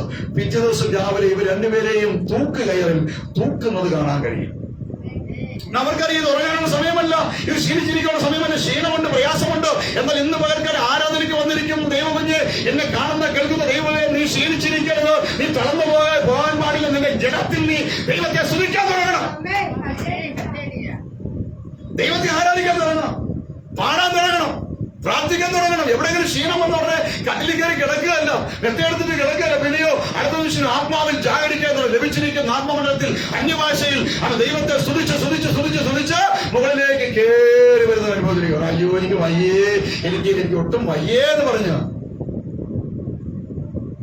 ഹലോ, ഈ വയ്യ എന്ന് പറയുന്നവർക്ക് സിനിമ കാണാനും സീരിയൽ കാണാനും ലോകപ്രകാരമുള്ള കാര്യങ്ങൾക്ക് പോകാനും ഒരു കുഴപ്പമില്ല. ആത്മീയമായ വിഷയത്തിലാണ് ഇവർക്ക് ക്ഷീണം വരുന്നത്. ഓർത്തോണം, സാത്താൻ തന്നെ അമർത്തിക്കൊണ്ടിരിക്കുകയാണ്, പിശാചിനെ അമർത്തിക്കൊണ്ടിരിക്കുകയാണ്, സാത്താൻ തന്നെ ഞെരുക്കിക്കൊണ്ടിരിക്കുകയാണ്. തിരിച്ചറിഞ്ഞിട്ട് നമ്മൾ എഴുന്നേറ്റ് വരണം. ഉള്ള ബലത്തിൽ, ഉള്ള ആരോഗ്യത്തിൽ ഒന്ന് പ്രതികരിക്കാൻ തയ്യാറായാൽ വചനം പറയുന്നു, എന്നെ ശക്തനാക്കുന്നവൻ മുഖാന്തരം, എന്നെ ശക്തനാക്കുന്നവൻ മുഖാന്തരം ഞാൻ സകലത്തിനും മതിയായവൻ എന്ന് പറഞ്ഞാൽ ഞാൻ സകലത്തിനും മതിയായവനാ. അപ്പോൾ അകത്തുള്ള ആത്മാവിനെ നിങ്ങൾ ദൈവത്തിന്റെ മന്ദിരമെന്നും ദൈവത്തിന്റെ ആത്മാവ് നിങ്ങളിൽ വസിക്കുന്നു എന്ന് നിങ്ങൾ അറിയുന്നില്ലയോ? അപ്പൊ നിങ്ങളുടെ അകത്തുള്ള ആത്മാവിനെ നിങ്ങൾ മനസ്സിലാക്കണം. അത് ബലമുള്ള ആത്മാവാണ്, അത് ശക്തിയുള്ള ആത്മാവാണ്, അത് ഭീരുത്വത്തിന്റെ ആത്മാവല്ല, നിങ്ങളെ ബലഹീനപ്പെടുത്തുന്ന ആത്മാവല്ല. യേശു പറഞ്ഞു, നിങ്ങൾ ഉയരത്തിൽ നിന്ന് ശക്തി പ്രാപിക്കുമ്പോഴും യെരൂശലേമിൽ നിന്ന് വിട്ടുപോകരുത്, മാറിപ്പോകരുത്. പിന്നെയോ നിങ്ങൾ ശക്തി ലഭിക്കുമ്പോൾ, നിങ്ങൾക്ക് ശക്തി വരുമ്പോൾ നിങ്ങൾ യെരൂശലേമിലും ശമരിയയിലും അവൻ യഹൂദിയായാലും ലോകത്തിന്റെ അറ്റത്തോളം എന്റെ സാക്ഷികളാകും. അപ്പോൾ ഈ ശക്തി അകത്ത് വന്നാൽ നമ്മൾ സാക്ഷിയാകും. ശക്തി അകത്ത് വന്നാൽ നമ്മൾ മറ്റുള്ളവരുടെ മുമ്പിൽ യേശുവിനെ കുറിച്ച് പറയും. ഈ ശക്തി അകത്ത് വന്നാൽ നമ്മൾ വീണ്ടും ബലപ്പെടും. ഭൂതങ്ങളെ പുറത്താക്കുന്ന, രോഗികളെ സൗഖ്യമാക്കുന്ന, അത്ഭുതങ്ങൾ ചെയ്യുന്ന ഒരു വ്യക്തിത്വമായി മാറുമെന്ന് പിശാചിനറിയാം. അവന്റെ സിംഹാസനത്തെ മറിച്ചിടുമെന്ന് അറിയാം. അവൻ പിടിച്ചു വെച്ചിരിക്കുന്ന പലതിനെയും നമ്മൾ മോചിപ്പിക്കുമെന്ന് അവനറിയാം. അതുകൊണ്ട് അവൻ നമ്മളെ ബലഹീനപ്പെടുത്തുവാൻ ആദ്യം ചെയ്യുന്നത് നമ്മുടെ അകത്ത് സംശയങ്ങളെ കൊണ്ടുവരികയാണ്. ഇവിടെ യേശുവിനെ വിളിച്ച് ഉണർത്തുന്നവർ, ശിഷ്യന്മാർ ചോദിക്കുന്നു, കർത്താവേ, ഞങ്ങൾ നശിച്ചു പോകുന്നതിൽ നിനക്ക് വിചാരമില്ലയോ? ഇപ്പോൾ അവരുടെ അകത്ത് എന്താ വന്നിരിക്കുന്നേ? ഉള്ള വിശ്വാസമൊക്കെ പോയി ഇപ്പോൾ അവിശ്വാസമായി മാറി. അവരുടെ ഉള്ളിൽ അവിശ്വാസം എങ്ങനെ വന്നത്? അവർ കുറെ നേരം കഷ്ടപ്പെട്ടു, വെള്ളമെല്ലാം കോരിക്കളഞ്ഞു. പിന്നെ അവർ ചിന്തിച്ചു, ഇനി രക്ഷയില്ല, ഈ വള്ളവും വെള്ളത്തിൽ ഞങ്ങൾ ഉൾപ്പെടെ മുങ്ങിപ്പോകും, അത് തന്നെ നടക്കാൻ പോകുന്നത്. കാരണം അത്രമാത്രം അവർ കുഴഞ്ഞുപോയി. ഇപ്പോൾ കൊഴിഞ്ഞു പോയപ്പോൾ സംശയം വന്നു. യേശു ചോദിക്കുന്നു, ഞങ്ങൾ നശിച്ചു പോകുന്നതിൽ നിനക്ക് വിചാരമില്ലയോ? അതൊരു സംശയത്തിന്റെ ചോദ്യമാണ്. ഹല്ലേലൂയ. യേശു എഴുന്നേറ്റു. യേശു ആത്മാവിലാണ് വളർന്നത്. ആത്മാവിൽ ജനിച്ചു, ആത്മാവിൽ വളർന്നു. അവൻ ആത്മമണ്ഡലം തന്നെ തുടരുകയാണ്. എപ്പോഴും അവൻ ആത്മാവിലായതുകൊണ്ട് അവനെതിരെ വരുന്ന ഏതൊരു ആത്മാവിനെയും അവന് തിരിച്ചറിയാൻ കഴിയുന്നുണ്ട്. അവൻ ആത്മാവിൽ വളരുന്ന, ആത്മാവിൽ ജീവിക്കുന്ന, ആത്മാവിൽ മുമ്പോട്ട് പോകുന്ന ഏതൊരു ദൈവത്തിനുണ്ടോ അവർക്കെതിരെ ആരെല്ലാം ഏതെല്ലാം നിലകളിൽ ദുരാത്മാക്കളെ പറഞ്ഞു വെച്ചാലും, പൈശാചികാത്മാക്കളെ പറഞ്ഞു വെച്ചാലും യേശുവിനെ പോലെ അവർക്കും അത് തിരിച്ചറിയാൻ കഴിയും. യേശു എഴുന്നേറ്റിട്ട് ആത്മാവിലവൻ കാണുന്നു, ഈ പടകിനെയും ശിഷ്യന്മാരെയും തകർത്ത് കളയാൻ നിൽക്കുന്നത് ഒരു കടലല്ല, പിന്നെയോ അതൊരു സ്പിരിറ്റ് ആണ്. യേശു എന്നിട്ട് എന്ത് ചെയ്തു? അവിടെ എഴുന്നേറ്റ് വീണ്ടും പറയുന്നത് ഇങ്ങനെയാണ്. യേശു എഴുന്നേറ്റിട്ട്, ഉറക്കം വന്ന് എഴുന്നേറ്റിട്ട് അവൻ എന്ത് ചെയ്തു? കാറ്റേ അടങ്ങുക. യേശു ആരെയാണ് അടങ്ങാൻ പറയുന്നത്? വാസ്തവത്തിൽ ബഹളമുണ്ടാക്കിയ ശിഷ്യന്മാരെയാണ് പറയുന്നത്. അടങ്ങ് പിള്ളേരെ, ഒന്നടങ്ങ്, മതിയാക്ക്, ഞാനിവിടെ ഉണ്ടല്ലോ എന്ന് പറഞ്ഞ് അവരെ ശാസിക്കേണ്ടതാ. പക്ഷെ യേശു അവരെ ഒന്നും പറയുന്നില്ല. പകരം അവരെ ശല്യം ചെയ്ത, അവരെ ഉള്ളിൽ സംശയ വിചാരങ്ങൾ ഇട്ടുകൊടുത്ത, മരണഭീതി ഇട്ടുകൊടുത്ത, അവൻ തകർന്നു പോകുന്നുള്ള വിശ്വാസം ഇട്ടുകൊടുത്ത, ഇനി ഞങ്ങൾക്ക് രക്ഷയില്ലെന്ന് പറയുന്ന വിശ്വാസം ഇട്ടുകൊടുത്ത ആ പൈശാചിക മണ്ഡലത്തെ നോക്കിയിട്ടോ ആത്മാവിൽ യേശു പറയുന്ന, സാത്താനെ, അവൻ കാറ്റ് അടങ്ങ. നമുക്ക് നേരെ കടന്നു വരുന്ന കാറ്റിനെ തിരിച്ചറിയാനുള്ള ഒരു കാറ്റായിട്ട് നമ്മൾ മുമ്പോട്ട് വരണം. നമുക്ക് രോഗം വരുത്തുന്ന, നമുക്ക് കഷ്ടപ്പാട് കൊണ്ടുവരുന്ന, കടഭാരം കൊണ്ടുവരുന്ന, കലകം കൊണ്ടുവരുന്ന, വഴക്ക് കൊണ്ടുവരുന്ന, നമ്മുടെ സമാധാനത്തെ ഇല്ലാതാക്കുന്ന, നമ്മുടെ പ്രാർത്ഥന ഇല്ലാതാക്കുന്ന ഏത് കാറ്റാ, അതിനെ തിരിച്ചറിയണമെങ്കിൽ ആത്മാവിൽ ശക്തിപ്പെടണം. ഹല്ലേലൂയ. യേശു ആമേൻ സ്തോത്രം എതിർദേശത്തേക്ക് പോവുകയാണ്. അവിടെ ഒരു ഭൂതം ബാധിച്ച മനുഷ്യൻ കിടപ്പുണ്ട്. അവരെ കുറിച്ച് പറയുന്ന അവൻ ലഗ്യോന, ആ ഭൂതത്തിന്റെ എണ്ണത്തിന്റെ പേര് ഏതാണ്ട് 16,000 ഭൂതം അവന്റെ പേരുണ്ട്. യേശു ആ ദേശത്ത് നിന്ന് ആ മണ്ണിൽ കാല് ചവിട്ടിയതും ആ 6,000 ഭൂതം ബാധിച്ച മനുഷ്യൻ ഓടി വരികയാണ്. എന്ന് വെച്ചാൽ അതൊരു സ്പിരിറ്റാണ്. ആ സ്പിരിറ്റിന് ഇപ്പോൾ കരയിൽ കാല് ചവിട്ടിയിരിക്കുന്ന ആത്മാവിനെ തിരിച്ചറിയാൻ കഴിയുന്നുണ്ട്. എന്താണ്? അവൻ ആത്മാവിൽ നടക്കുന്നവനാണ്, ആത്മാവിൽ ജനിച്ചവനാണ്, ആത്മാവിൽ ജീവിക്കുന്നവനാണ്, ഇപ്പോഴും ആത്മാവിൽ തന്നെയാണ്. അതുകൊണ്ട് ദുരാത്മാവിന് ഇപ്പൊ ആരെ മനസ്സിലായി? യേശുവിനെ മനസ്സിലായി. ആർക്കും കീഴ്വണ്ണാത്തവൻ, ആർക്കും വഴങ്ങാത്തവൻ, ആർക്കും വഴങ്ങാത്ത, ആരെയും തല്ലുന്നവൻ, അവർക്ക് ഉപദ്രവം ഉണ്ടാക്കുന്നവൻ, സ്വന്തമായി ഉപദ്രവിക്കുന്നവൻ, ഇങ്ങനെയൊക്കെ ചെയ്യുന്ന ഇവനിപ്പോൾ യേശുവിന്റെ പാദം ആ മണ്ണിൽ, ഗദരദേശത്തിന്റെ മണ്ണിൽ ചവിട്ടുമ്പോൾ ഇപ്പോൾ അവൻ തിരിച്ചറിയുന്നു, അവനെ പിടിച്ചു കെട്ടാൻ പോലും കെൽപ്പുള്ള, അധികാരമുള്ള ഒരുവനിത ഇറങ്ങി വന്നിരിക്കുകയാണ്. അവനെന്നെ ഓടിച്ചിട്ട് പിടിച്ചു തല്ലിക്കൊല്ലാതെ അവന്റെ മുമ്പിൽ ഞാൻ പെട്ടെന്ന് കീഴടങ്ങി പോകാമെന്ന് ഉദ്ദേശിച്ച് അവൻ ഇപ്പോൾ യേശുവിന് മുമ്പിൽ കവണ വീട് കിടക്കുകയാണ്. ഹലോ പറഞ്ഞേ. യേശുവിന്റെ മുമ്പിൽ ഇപ്പോൾ ഈ ഭൂതഗ്രസ്തൻ കമഴ്ന്ന് കിടന്ന് വണങ്ങുക. അവൻ നിലവിളിച്ചു, ദൈവപുത്ര, ഞങ്ങൾക്കും നിനക്കും തമ്മിൽ എന്ത്? നോക്കെ യേശുവിനെ നോക്കി ദൈവപുത്ര. അപ്പോൾ പിശാചിനറിയവൻ ആരാണെന്നോ. നേരത്തെ ഇതിനു മുമ്പ് നമ്മൾ ലൂക്കോസിൽ വായിച്ചത് നീ ദൈവപുത്രനെങ്കിൽ അല്ലേ, അതും പിശാചോ. അത് ഇപ്പോൾ കാലങ്ങൾ കഴിഞ്ഞു, ദിവസങ്ങൾ കഴിഞ്ഞു, ഇത് വേറെ സംഭവമാണ്. ഇപ്പോൾ പറയുന്നത് ദൈവപുത്ര, നിനക്കും ഞങ്ങൾക്കും, ഞങ്ങളെന്ന് പറയുമ്പോൾ അവർ ഒത്തിരി പേരുണ്ട്, നിനക്കും ഞങ്ങൾക്കും തമ്മിൽ എന്ത്? അടുത്തത്, നീ സമയത്തിന് മുമ്പേ ഞങ്ങളെ. അപ്പൊ നമുക്ക് അവിടെ യേശുവിനെ കണ്ടപ്പോൾ തന്നെ പറയാണ്, ഞങ്ങളെ ദണ്ഡിപ്പിക്കാനായിട്ട് ജനിച്ചവനായിവൻ, ഞങ്ങളെ നശിപ്പിക്കാനായിട്ട് ജനിച്ചവനായിവൻ. യേശു കവർന്നഭൂമിയിൽ പള്ളിയിൽ പോയി നിൽക്കുമ്പോൾ അവിടെ ഒരു ബോധം നിലവിളിക്കുന്നത്, ഞങ്ങളെ ഈ സമയത്തിന് മുമ്പേ നശിപ്പിക്കാൻ വന്നിരിക്കുന്നു. അപ്പോൾ ആത്മാവിൽ ജനിച്ച് വളർത്തപ്പെടുന്ന, ആത്മാവിൽ ജനിച്ച് വളരുന്ന യേശുവിനെ കുറിച്ച് പിശാച് അറിയാം. ഇവൻ ഞങ്ങളെ തകർക്കാൻ വന്നവനാ, ഇവൻ ഞങ്ങളെ ഇല്ലായ്മ ചെയ്യാൻ വന്നവനാ, ഇവൻ ഞങ്ങളെ നശിപ്പിക്കാൻ വന്നവനാ, അവൻ സമയത്തിന് മുമ്പേ ഞങ്ങളെ ദണ്ഡിപ്പിക്കാൻ വന്നിരിക്കുന്നു എന്ന് ചോദിക്കുക. അപ്പോൾ യേശു മരുഭൂമിയിൽ ഉപവാസം കഴിഞ്ഞ് പുറത്തു വന്നാൽ അപകടമാണ്. ഇനി യേശുവിന് ഒപ്പം ഈ ഭൂമിയിൽ, ആ പ്രദേശങ്ങളിൽ യേശു ഉള്ളിടത്ത് ഈ സാത്താന്, ഈ പിശാചിന് വാഴാൻ കഴിയത്തില്ല. നീ വരം പ്രാപിച്ചു വന്നാൽ നിന്റെ കുടുംബത്തിലുള്ള പിശാചികൾക്ക് ഇരിക്കാൻ കഴിയത്തില്ല. നീ വരം പ്രാപിച്ചു വന്നാൽ നിന്റെ തലമുറകളിൽ ഇരിക്കുന്ന പിശാചികൾക്ക് ഇരിക്കാൻ കഴിയത്തില്ല. നീ വരം പ്രാപിച്ചു വന്നാൽ നിന്നെ നശിപ്പിക്കുന്ന, നിന്നെ നരകത്തിൽ കൊണ്ടുപോകാനിരിക്കുന്ന സാത്താന് പിന്നാലെ നിൽക്കാൻ കഴിയത്തില്ല. അതുകൊണ്ട് നീ ബലം പ്രാപിക്കാതിരിക്കുവാൻ നിന്നെ പരമാവധി ക്ഷീണിപ്പിക്കുക, തളർത്തുക, രോഗിയാക്കുക, പ്രാർത്ഥന ഇല്ലാതാക്കുക, ഉപവാസം ഇല്ലാതാക്കുക, ഇങ്ങനെയുള്ള നിലകളിലേക്ക് ശത്രു പ്രവർത്തിക്കുവാൻ സാധ്യതയുണ്ട്. ഹല്ലേലൂയ.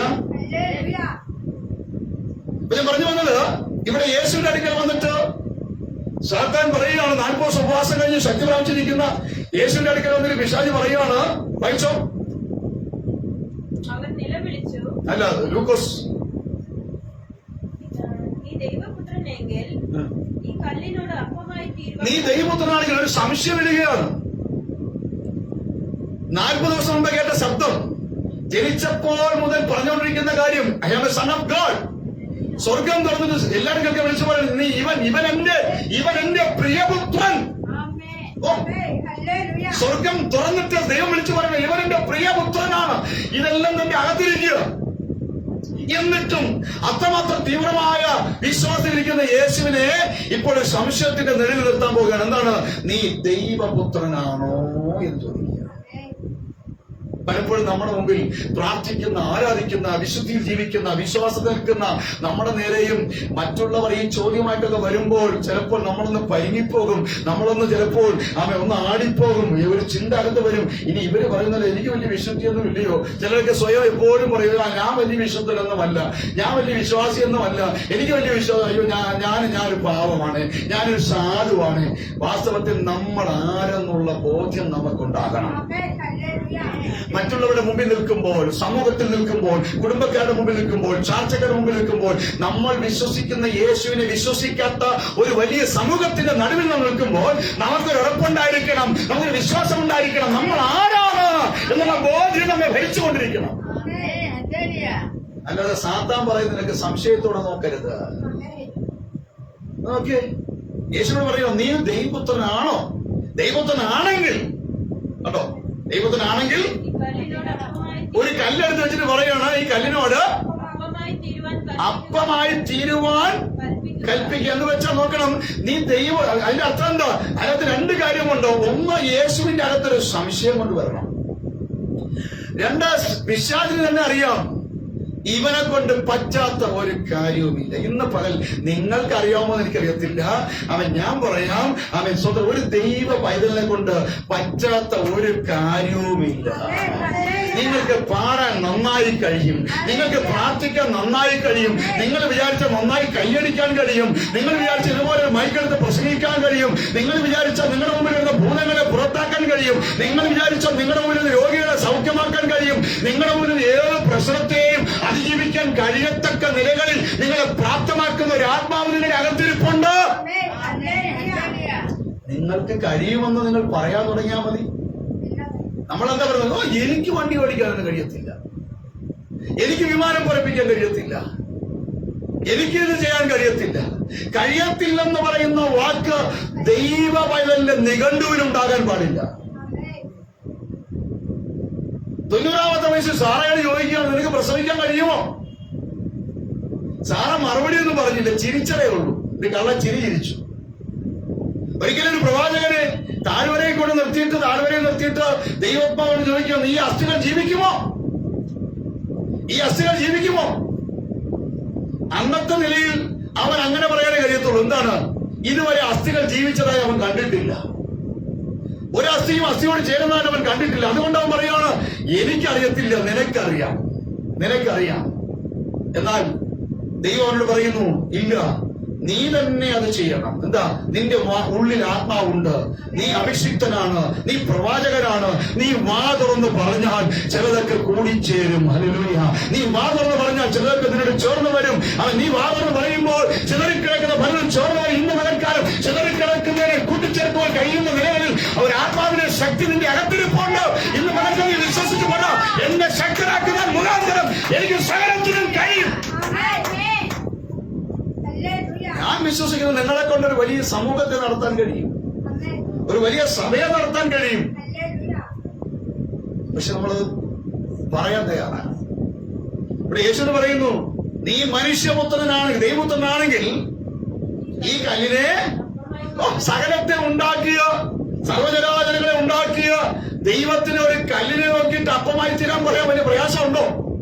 ഒരു പ്രയാസമില്ല. പക്ഷെ അവൻ പറഞ്ഞ കാര്യം എങ്ങനെയാണ്? നീ ദൈവപുത്രനാണെങ്കിൽ ഈ കല്ലിനെ നോക്കിയിട്ട്, ഇനി മറ്റൊന്ന് അവൻ മനസ്സിലാക്കിയത്, ഇത് ഒരു വിശ്വാസിയാണ് അല്ലെങ്കിൽ ഒരു ലോക മനുഷ്യനാണ് യേശുവിന്റെ മുമ്പിൽ വന്ന് പറഞ്ഞിരുന്നെങ്കിൽ പ്രശ്നമില്ല. ഒരിക്കലും ഒരു മനുഷ്യൻ പറയുകയാണ്, നീ എന്റെ പുരയ്ക്കകത്ത് വരണ്ട, നീ ഒരു വാക്ക് കൽപ്പിച്ചാൽ മതി, എന്റെ ബാല്യക്കാരന് സൗഖ്യമാകും. എന്ന് വെച്ചാൽ നീ എന്റെ വീട്ടിലോട്ട് വരികയേ വേണ്ട, നീ ഇവിടെ നിന്ന് ഒരു വാക്ക് കൽപ്പിച്ചാൽ മതി. മറ്റൊരു പറയുന്നു, നീ ഇവിടെ ഉണ്ടായിരുന്നെങ്കിൽ എന്റെ സഹോദരൻ മരിക്കില്ലായിരുന്നു. സ്തോത്രം. എന്റെ സഹോദരൻ മരിക്കുകയില്ല. അപ്പോൾ അവിടെ വിശ്വാസം നോക്കിയേ, അതൊക്കെ യേശുവിനെ പിൻപറ്റുന്ന, താൻ സ്നേഹിക്കുന്ന, തന്നെ സ്നേഹിക്കുന്ന, അവൻ സ്വർഗരാജ്യത്തിലേക്ക് പോകാനായിട്ട് ദൈവം കരുതി വെച്ചിരിക്കുന്ന മനുഷ്യരാണെന്ന് പറയുന്നത്. അതുകൊണ്ട് യേശു അവിടെ പ്രവർത്തിച്ചു കാണിക്കും. എന്നാൽ ഇപ്പോൾ യേശു ആത്മാവിൽ തിരിച്ചറിയുന്നു, തന്റെ മുമ്പിൽ വന്ന് നിന്ന് സംസാരിക്കുന്ന, പറയുന്നവൻ ഒരിക്കലും സ്വർഗത്തിൽ പോകാനുള്ളവനല്ല. പകരം സ്വർഗത്തിൽ തള്ളപ്പെട്ടവനാണ്, സ്വർഗത്തിൽ നിന്ന് താഴെ തള്ളിയിട്ടവനാണ്, സ്വർഗത്തിൽ നിന്ന് ദൈവത്തിനും ദൈവനാമത്തിനും ഒക്കെ വിരോധമായി പ്രവർത്തിച്ചവനാണ് ഇപ്പൊ മുമ്പിൽ നിൽക്കുന്നത്. അവന്റെ മുമ്പിൽ അത്ഭുതം ചെയ്യാൻ എനിക്ക് താല്പര്യമില്ല. ഒരു വ്യക്തിയെ സ്വർഗത്തിലേക്ക് കൊണ്ടുപോകാൻ വേണ്ടി ചിലപ്പോൾ യേശു അവൻ വീട്ടിൽ വന്നില്ല, വരേണ്ട ആവശ്യമില്ല, അവിടെ അത്ഭുതം നടക്കും. ഒരു സ്ത്രീ യേശുവിന്റെ പിന്നാലെ എന്ന് പറയുകയാണ്, എന്റെ മകൾക്ക് സുഖമില്ല, ഭൂതഗ്രസ്തം ബാധിച്ചിരിക്കുന്നു, ഭൂതോദ്രവമാണ്. യേശുവിടെ വീട്ടിൽ പോയോ? അവൾ വീട്ടിൽ പോയപ്പോ തന്നെ അവളുടെ മകൾ സൗഖ്യമുള്ളവളായി കണ്ടു എന്ന് കാണുന്നു. ഞാൻ പറഞ്ഞു വന്നത്, ഒരു വ്യക്തിയെ സ്വർഗത്തിലേക്ക് കൊണ്ടുപോകാനായിട്ട് ആവശ്യമെങ്കിൽ ദൈവത്തിന്റെ സന്നിധിയിൽ നമ്മൾ ഇവിടെ ഇരുന്ന് പ്രാർത്ഥിക്കുമ്പോൾ മറ്റു രാജ്യങ്ങളിൽ പ്രവർത്തിക്കുവാൻ ദൈവത്തിന് ഇന്നും ശക്തിയുണ്ട്. എന്നാൽ സാത്താൻ ഒരിക്കലും ഇനി സ്വർഗത്തിൽ കയറത്തില്ല. അപ്പോൾ തന്റെ മുമ്പിൽ വന്നു നിന്ന് സംസാരിക്കുന്നത് ആരാണെന്ന് ആത്മാവിൽ യേശു തിരിച്ചറിയുകയാണ്. എന്താ പറഞ്ഞേ? അവൻ മോശക്കാരിയൊന്നും പറഞ്ഞില്ല. നീ ദൈവപുത്രനാണെങ്കിൽ എന്ത് ചെയ്യണം? ഈ കല്ലിനോട് അപ്പമായി തീരാൻ നോക്ക്. അപ്പോൾ അവിടെ യേശുവിന്റെ മുമ്പിൽ ഒരു സംശയം കൊണ്ടുവരിക, രണ്ട് ഒരു അഹങ്കാരം കൊണ്ടുവരിക. ഒന്ന് സംശയം, രണ്ട് എന്താണ്? പ്രൗഡ് കൊണ്ടുവരിക. നീ ഞാൻ ദൈവപുത്രനാണെന്നേ തെളിയിക്കണം നിനക്ക്. ഇപ്പൊ ഈ കല്ലപ്പമായി, ഈ കല്ലെന്തായി മാറും. അപ്പൊ അവിടെ മറ്റൊരു ഭാഗത്ത് യേശുവിന്റെ ഉള്ളിൽ ഒരു അഹങ്കാരത്തിന്റെ മനോഭാവത്തെ കൊണ്ടുവരണം. ദൈവമക്കൾ മനസ്സിലാക്കണം, പിശാച് സംശയത്തെ കൊണ്ടുവരുമ്പോഴും അഹങ്കാരത്തെ കൊണ്ടുവരുമ്പോഴും ഓർക്കണം, നിങ്ങളുടെ ഉള്ളിൽ ദൈവം നൽകിയിരിക്കുന്ന നിത്യരാജ്യത്തിലേക്കുള്ള വഴിയെ അടയ്ക്കുവാനുള്ള തന്ത്രമാണെന്ന് മനസ്സിലാക്കണം. ചിലർക്കൊക്കെ ഭയങ്കര അഹങ്കാരമാണ്. ഞാൻ ദൈവത്തിന്റെ പൈതലോ, ഞാൻ ദൈവദാസനോ, ഞാൻ അങ്ങനെ ചെയ്യും, ഇങ്ങനെ ചെയ്യും, അത് ചെയ്യും, ഇത് ചെയ്യും. സ്തോത്രം. എന്നെ കൊണ്ട് അത് കഴിയും, എന്നെ കൊണ്ട് പറ്റും, ഞാനത് കാണിച്ചു തരാം. എന്തിനാ കുഞ്ഞെ അഹങ്കരിക്കുന്നേ? നിന്റെ അകത്തളങ്ങളിൽ എവിടെയെങ്കിലും അഹങ്കാരം വ്യാപരിക്കുന്നെങ്കിൽ ഓർത്തോ, എവിടെയോ സാത്താൻ തന്ത്രപരമായി നിന്നിൽ നുഴഞ്ഞു കയറിയിട്ടുണ്ട്. നിന്റെ ഉള്ളിൽ അഹങ്കാരമുണ്ടോ? ഇവിടെ ഈ യേശുവിനോട് പറയണം, നീ ദൈവപുത്രനാണ്, എന്ന് ഇപ്പോൾ കാണിക്കാൻ ഞാൻ ദൈവപുത്രനാണെന്ന് എന്നുള്ള ഒരു സ്വഭാവം യേശുവിൽ കൊണ്ടുവന്ന് നിക്ഷേപിക്കുവാൻ സാത്താൻ ശ്രമിക്കുക. സാത്താന്റെ തന്ത്രങ്ങളെ തിരിച്ചറിയണം. സാത്താന്റെ പദ്ധതികളെ തിരിച്ചറിയണം. സാത്താൻ അവൻ തന്ത്രങ്ങൾ മെനയുന്നവനാണ്. ഇവിടെ പറയുന്നു യേശു അവനെ തിരിച്ചറിഞ്ഞു. എന്തുകൊണ്ട് തിരിച്ചറിഞ്ഞു? അവൻ ആത്മാവിൽ നടക്കുന്നവനായതുകൊണ്ട്, അവൻ ആത്മാവിൽ പ്രാർത്ഥിക്കുന്നവനായതുകൊണ്ട്, പരിശുദ്ധനോടുകൂടെ ചേർന്നിരിക്കുന്നവനായതുകൊണ്ട് അവൻ ഇപ്പോൾ സാത്താനെ തിരിച്ചറിഞ്ഞിട്ട് സാത്താന് കൊടുക്കേണ്ട മറുപടി എന്താണോ അത് കൊടുക്കാൻ പോവുകയാണ്. ദൈവങ്ങളെ മനസ്സിലാക്കണം, പിശാച് എവിടെയും പരാജയപ്പെടുന്നത് അവൻ ദൈവവചനമെന്ന വാളിന്റെ മുമ്പിലാണ്. ദൈവവചനമെന്ന വാൾ നമ്മുടെയിലുണ്ടോ? ദൈവവചനമെന്ന വാൾ നമ്മുടെ കയ്യിലുണ്ടോ? നമ്മുടെ ഉള്ളിലുണ്ടോ? ഒരു ശത്രുവിനും ഒരു സാത്താനും നിന്നെ വേഗത്തിൽ തോൽപ്പിക്കാൻ കഴിയത്തില്ല. ഹല്ലേലൂയ. അപ്പൊ നമ്മൾ ദൈവവചനമെന്ന വാൾ നിരന്തരമായി കരസ്ഥമാക്കിക്കൊണ്ടിരിക്കണം. ഹല്ലേലൂയ. ഇപ്പോൾ നിങ്ങൾ ദൈവവചനം എന്ന വാളാണ് നിങ്ങൾ കേട്ടുകൊണ്ടിരിക്കുന്നത്. നിങ്ങളുടെ ഉള്ളിൽ സഞ്ചരിച്ചു വെക്കണം. അവൻ വചനമെന്ന ഇരുവായ്ത്തുള്ള വാൾ. ബൈബിൾ പറയുന്നു ദൈവവചനം എന്നതോ ഇരുവായ്ത്തുള്ള വാൾ. എബ്രായത്തിൽ നമുക്ക് വായിക്കുന്നു. ആമേൻ, സ്തോത്രം. ഹല്ലേലൂയ. ദൈവത്തിന്റെ വചനമോ ആമേൻ, സ്തോത്രം. ഹല്ലേലൂയ. ജീവനും ചൈതന്യവുമുള്ളതായി ഇരുവായ്ത്തലയുള്ള ഏതൊരു വാളിനേക്കാളും മൂർച്ചയേറിയതും ആത്മാവിനെയും പ്രാണനെയും സന്ധിമജ്ജകളെയും വേർപെടുത്തും വരെ തുളച്ചു കയറും. ആത്മാവിനെ വേർപെടുത്തും. ഏതാത്മാവിനെ? ശത്രുവാകുന്ന ആത്മാവിനെ നിന്നിൽ നിന്ന് വേർപെടുത്തും. രോഗത്തിന്റെ ആത്മാവിനെ വേർപെടുത്തും. പിശാചിന്റെ ആത്മാവിനെ വേർപെടുത്തും. അപ്പൊ ദൈവത്തിന്റെ വചനം വാളാണ്. അത് ഇരിക്കുന്ന വ്യക്തിക്കെതിരെ സാത്താൻ ഒരിക്കലും സ്ഥായിയായി ജയിക്കാൻ കഴിയത്തില്ല. ഇന്ന് നീ പരാജയപ്പെട്ടു പോയി, സാരമില്ല. നീ വചനം വായിക്കാൻ തുടങ്ങുക. വചനം വായിച്ച് ഹൃദയസ്ഥമാക്കുക. നിന്റെ ഉള്ളിൽ വചനത്തെ കൊണ്ട് നിറയ്ക്കുക. ഇന്നലെ വരെ നിന്നെ അടക്കി ഭരിച്ച ഏത് പിശാചുണ്ടോ, ഏതെല്ലാം കുഴപ്പങ്ങളുണ്ടോ, അതെല്ലാം പയ്യെ പയ്യെ നിന്നെ വിട്ട് ഓടിപ്പോകുന്നത് കാണാൻ കഴിയും. അപ്പോൾ വചനം വായിക്കുന്ന നിലയിലേക്ക് ദൈവമക്കൾ വളരണം.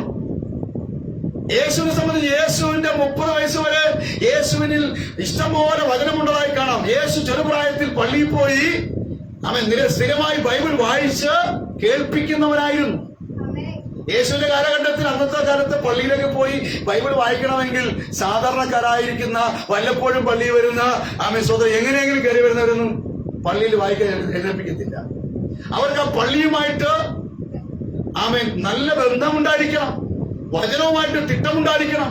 സൺഡേ സ്കൂളിലും വചനപഠനശാലയിലും അവൻ ദൈവിക ആരാധനകളിലും കൃത്യമായി പങ്കെടുക്കുന്ന ഒരു നല്ല ഭക്തനായിരിക്കണം. അങ്ങനെയുള്ളവരെയാണ് വചനം വായിക്കാനൊക്കെ നിർത്തുന്നത്. സ്തോത്രം.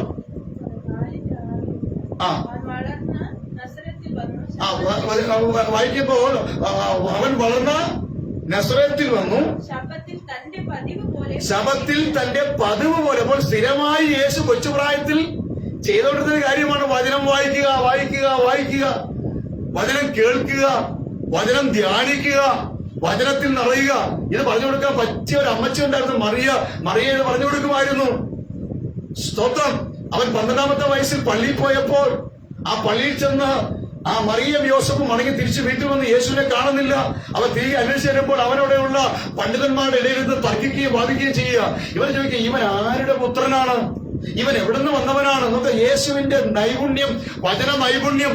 ഇന്ന് പൽക്കാലം ദൈവത്തിന്റെ സന്നിധിയിലായിരിക്കും ദൈവം സാത്താൻ നിനക്കെതിരെ എഴുന്നേറ്റ് വരുമ്പോൾ നിന്റെ ഉള്ളിലുള്ള അവൻ മസിലല്ല അവൻ നോക്കുന്നത്, നിന്റെ ഉള്ളിലുള്ള ഗ്ലാമർ അല്ല നോക്കുന്നത്, നീ എത്രമാത്രം വലിയ വില കൂടിയ വസ്ത്രം ധരിച്ചിരിക്കുന്ന നോക്ക്. വചനം നിന്റെ അകത്തുണ്ടെങ്കിൽ നിന്നെ തൊടാൻ അവന് കഴിയത്തില്ല. ഇപ്പോൾ വചനം വേണം.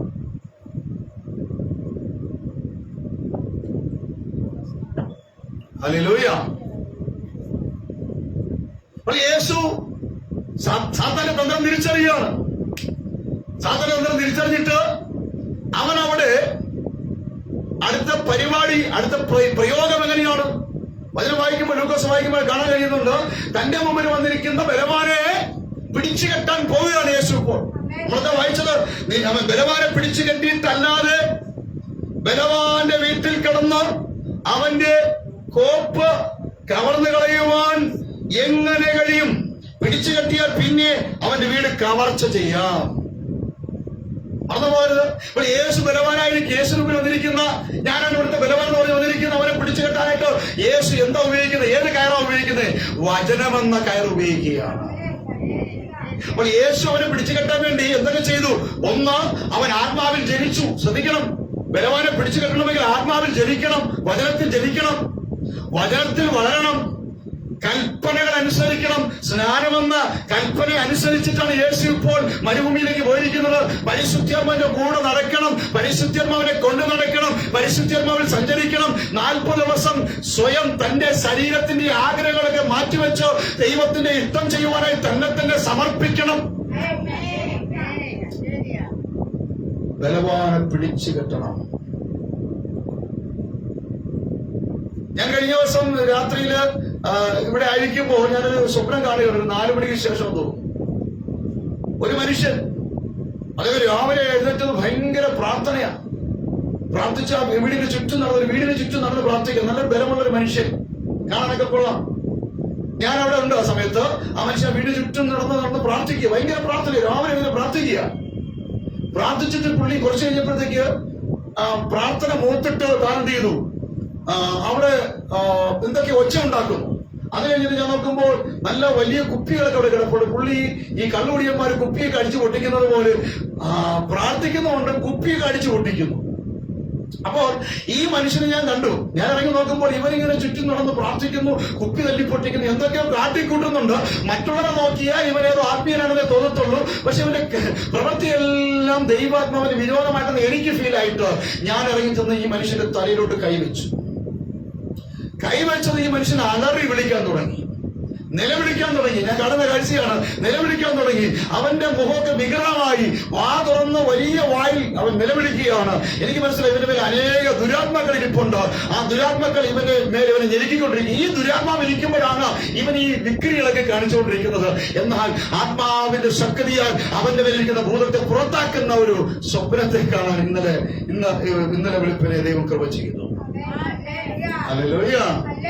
ഞാൻ പറഞ്ഞത് ഇവിടെ യേശുവിന്റെ മുമ്പിൽ വന്നിരിക്കുന്ന, ഈ യേശുവിനെ പിടിച്ചുകെട്ടാൻ വന്നിരിക്കുന്ന, യേശുവിന്റെ ബലത്തെ തകർക്കാൻ വന്നിരിക്കുന്ന, യേശുവിന്റെ ഉള്ളിൽ സംശയ വിചാരവും, യേശുവിന്റെ ഉള്ളിൽ അവിശ്വാസവും, യേശുവിന്റെ ഉള്ളിൽ അവൻ പ്രൗഢും അല്ലെങ്കിൽ അവൻ അഹങ്കാരവും ഒക്കെ ഇട്ടുകൊടുത്തുകൊണ്ട് യേശുവിന്റെ ബലത്തെ കുറയ്ക്കാമെന്ന് ചിന്തിച്ചിരിക്കുന്ന സാത്താന്റെ മൂവ്മെന്റിനെ യേശു തിരിച്ചറിഞ്ഞിട്ട് ഇപ്പോൾ യേശു അവന്റെ നേരെ ചെല്ലുന്നത് എങ്ങനെയെന്നറിയാമോ? വചനം വന്ന പടവാളുമായിട്ടാണ് ചെല്ലുന്നത്. വെറും വാളുമായിട്ടല്ല പോകുന്നത്. ഇപ്പോൾ അതിനു മുമ്പ് തന്നെ അവൻ ആത്മാവിൽ ജനിച്ചവനാണ്, ആത്മാവിൽ വളർന്നവനാണ്. ദൈവത്തിന്റെ കൽപ്പനകൾ വള്ളിവിളി തെറ്റാതെ അവൻ 30-ാമത്തെ വയസ്സിൽ യോഹന്നാന്റെ കൈകളിൽ വെള്ളത്തിലിറങ്ങി സ്നാനം ചെയ്തവനാണ്. അതിനുശേഷം അവൻ ആത്മാവിന്റെ ശക്തിയിൽ തന്നെ അങ്ങ് കരപിടിച്ച് നടക്കുകയാണ്. ഇപ്പോൾ ആത്മാവിന്റെ കരത്തിലാണ് യേശു ഇരിക്കുന്നത്. ആത്മാവിനെ കൊണ്ടു നടക്കുകയാണ്. യേശു ആത്മാവിനെ പിടിച്ചിട്ടുണ്ട്, പരിശുദ്ധാത്മാവിനെ പിടിച്ചിട്ടുണ്ട്, പരിശുദ്ധാത്മാവ് യേശുവിനെ പിടിച്ചിട്ടുണ്ട്. 40 ദിവസവും വിശപ്പറിയാതെ ഇരുത്തിയത് ദൈവത്തിന്റെ കൃപയാണ്. അപ്പോൾ എത്രമാത്രം ശക്തി പ്രാപിച്ചെന്ന് മനസ്സിലാക്കണം. എന്തിനാ യേശുവെ നീ ഇതൊക്കെ പ്രാപിച്ച്, എന്തിനാ യേശുവെ നീ ഇതൊക്കെ ശക്തി പ്രാപിച്ച്, ഇങ്ങനെയൊക്കെ നീ ആയിത്തത് എന്തിനാ? അവൻ അറിയാം, അവൻ എന്റെ പിതാവിന്റെ കയ്യിലിരിക്കുന്ന അനേകം നന്മകളെ ഒരുത്തൻ പിടിച്ചു കെട്ടി വെച്ചിരിക്കുകയാണ്. പിതാവിന്റെ അടുക്കൽ എത്തേണ്ട ഒരു കൂട്ടം ജനത്തെ അവൻ പിടിച്ചു കെട്ടി വെച്ചിരിക്കുകയാണ്. അതുകൊണ്ട് ബലവാനായിരിക്കുകയാണ്. ആ ബലവാനെ പിടിച്ചു കെട്ടണമെങ്കിൽ എനിക്ക് ആത്മാവിൽ നിറഞ്ഞേ മതിയാകത്തുള്ളൂ. അവൻ എനിക്ക് ബലവാനെ പിടിച്ചു കെട്ടണമെങ്കിലോ, എനിക്ക് ശക്തി പ്രാപിച്ചേ മതിയാകത്തുള്ളൂ. ബലവാനെ പിടിച്ചു കെട്ടണമെങ്കിലോ, എനിക്ക് ആത്മാവിൽ നിറഞ്ഞ, വചനത്തിൽ നിറഞ്ഞ, ഉപവാസത്തിലും പ്രാർത്ഥനയിലും നിറഞ്ഞേ മതിയാവും. ഉപവസിക്കുന്ന ആളെ നോക്കിയിട്ട് ഒരിക്കലും യേശു പറയത്തില്ല, കുഞ്ഞെ നീ ഉപവസിക്കാറുണ്ട്. യേശു തന്നെ പറഞ്ഞു, ഉപവാസത്താലും പ്രാർത്ഥനയാലും അല്ലാതെ. ഇന്ന് വെള്ളിയാഴ്ച ദിവസം ഉപവസിക്കുന്നതിൽ മാത്രമേ എന്റെ മുമ്പിൽ ഇരിക്കുന്നതെന്ന് കൈപൊക്കാമോ? ഞാൻ നോക്കട്ടെ. Thank you. ഒരേ ഒരാൾ മാത്രമുണ്ട്. കാരണം അവർക്ക് മാത്രമേ പോരാട്ടമുള്ളൂ, അവർക്ക് മാത്രമേ ശത്രുവുള്ളൂ, പിശാചുള്ളൂ. ബാക്കിയെല്ലാം വയറ് നിറച്ച് അടിച്ചിട്ട് വന്നിരിക്കുക. സ്വത്രം. ഹലോ, നിനക്ക് ഉപവസിക്കാൻ പറ്റുന്ന ആരാ നിന്നോട് പറഞ്ഞേ? ആരാ നിന്നോട് പറഞ്ഞത് നിനക്ക് ഉപവസിക്കാൻ പറ്റില്ലെന്ന്? 40 ദിവസം ഉപവസിച്ച് യേശുവിന്റെ ആത്മാവല്ലയോ നിന്റെ അകത്തിരിക്കുന്നത്? നിന്റെ അകത്തിരിക്കുന്ന 40 ദിവസം ഉപവസിച്ച് യേശുവിന്റെ ആത്മാവല്ലയോ? അങ്ങനെയെങ്കിൽ ഉപവസിക്കാൻ പറ്റുന്ന ആരാ പറഞ്ഞ? ഉച്ചവരെ, വെള്ളിയാഴ്ച ദിവസം ഉച്ചവരെ ഉപവസിച്ച് പോരാടി നോക്കിക്കേ. ബൈബിൾ പറയുന്നു, ഉപവാസത്താലും പ്രാർത്ഥനയാലും അല്ലാതെ നിനക്കെതിരെയുള്ള വ്യാധികൾ നീങ്ങിപ്പോകില്ല. യേശു പഠിപ്പിച്ചതാ. ഒരു മനുഷ്യന്റെ അടുക്കൽ യേശു എന്ന് പറയത്തില്ല, കുഞ്ഞെ ഉപവസിക്കില്ല, നീ ചത്തു പോവും, നീ ഉപവസിക്കല്ലേ, ചത്തു തളർന്നു പോവും, ക്ഷീണിച്ചു പോവും. ഹലോ, ഉപവാസത്താലും പ്രാർത്ഥന. അടുത്ത വെള്ളിയാഴ്ച മുതൽ ഇതിനകത്തിരിക്കുന്ന ഓരോണ്ണവും ഉച്ചവരെ ആഹാരം കഴിക്കാൻ വേണ്ടി ആഹാരം കഴിച്ച് ഉച്ച കഴിക്കരുത്. ആമേൻ. 100% ഉച്ചവരെ ആഹാരം കഴിക്കാതിരിക്കണം. എന്ത് സംഭവിക്കും നമുക്ക് നോക്കാം. തലയിറങ്ങി വീഴുമോ, ആമേൻ, അല്ലെങ്കിൽ ബോധം കെടുമോ നമുക്ക് നോക്കാം. ഹല്ലേലൂയ. യേശു എന്ത് ചെയ്തു? ഉപവസിച്ചു. അപ്പോൾ യേശു ആത്മാവിൽ ബലപ്പെട്ടിരിക്കും. എന്തിനാ? അവനറിയാം ഇനിയുള്ള അടുത്ത ചില നാളുകൾ ഈ ഭൂമിയിൽ പിതാവായ ദൈവത്തിന് വേണ്ടി ചില കാര്യങ്ങൾ ചെയ്യണമെങ്കിൽ അവൻ എന്റെ മുമ്പിലുള്ള ബലവാനെ എനിക്ക് പിടിച്ചു കെട്ടിയേ മതിയാകൂ. ഈ നാളുകളിൽ ശത്രു പ്രബലപ്പെട്ടുകൊണ്ടിരിക്കുക. പിശാച് അനർന്ന സിംഹം എന്ന പോലെ ആരെ വിഴുങ്ങണമെന്ന് നോക്കിക്കൊണ്ട് സദാസമയവും ചുറ്റിത്തിരിഞ്ഞുകൊണ്ടിരിക്കുക. അവൻ ഇന്ന് പേർക്കാൻ ദൈവകുഞ്ഞ് നീ തിരിച്ചറിയണം. നിന്നെ പിടിക്കുവാൻ, നിന്നെ വിഴുങ്ങുവാൻ പിശാച് അനർന്ന സിംഹം പോലെ വരുമ്പോൾ നീ ബലപ്പെട്ട് നിന്നെങ്കിൽ മാത്രമേ നിന്നെ പിടിക്കാതിരിക്കത്തുള്ളൂ. അത് നീ ഹല്ലേലൂയ പറഞ്ഞിട്ടൊന്നും കാര്യമില്ല.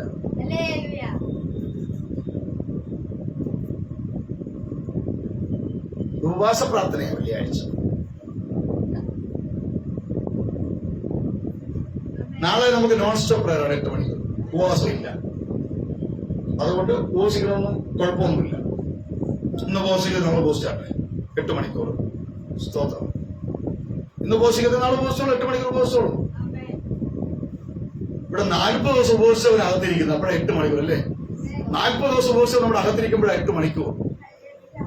ഇവിടെ മനസ്സിലാക്കണം, യേശു ബലപ്പെട്ടു, യേശു ശക്തിപ്പെട്ടു, യേശു ആത്മാവിലും വചനത്തിലും നിറഞ്ഞു, കൽപ്പനകൾ അനുസരിച്ചു. ഇപ്പൊ എന്തിനാണെന്നറിയാമോ? ബലവാനെ യേശുവിനറിയാം.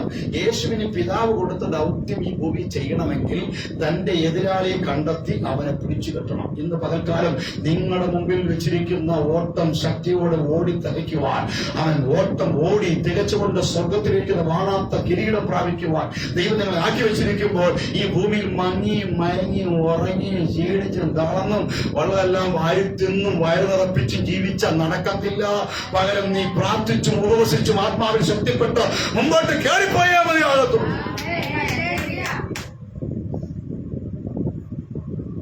80 വയസ്സുള്ള ലക്ഷ്മി അമ്മയ്ക്ക് ഉപവസിക്കാൻ കഴിവുണ്ട്. 25 വയസ്സുള്ള മഞ്ജുവിന് ഉപവസിക്കാൻ പറ്റുന്നില്ല.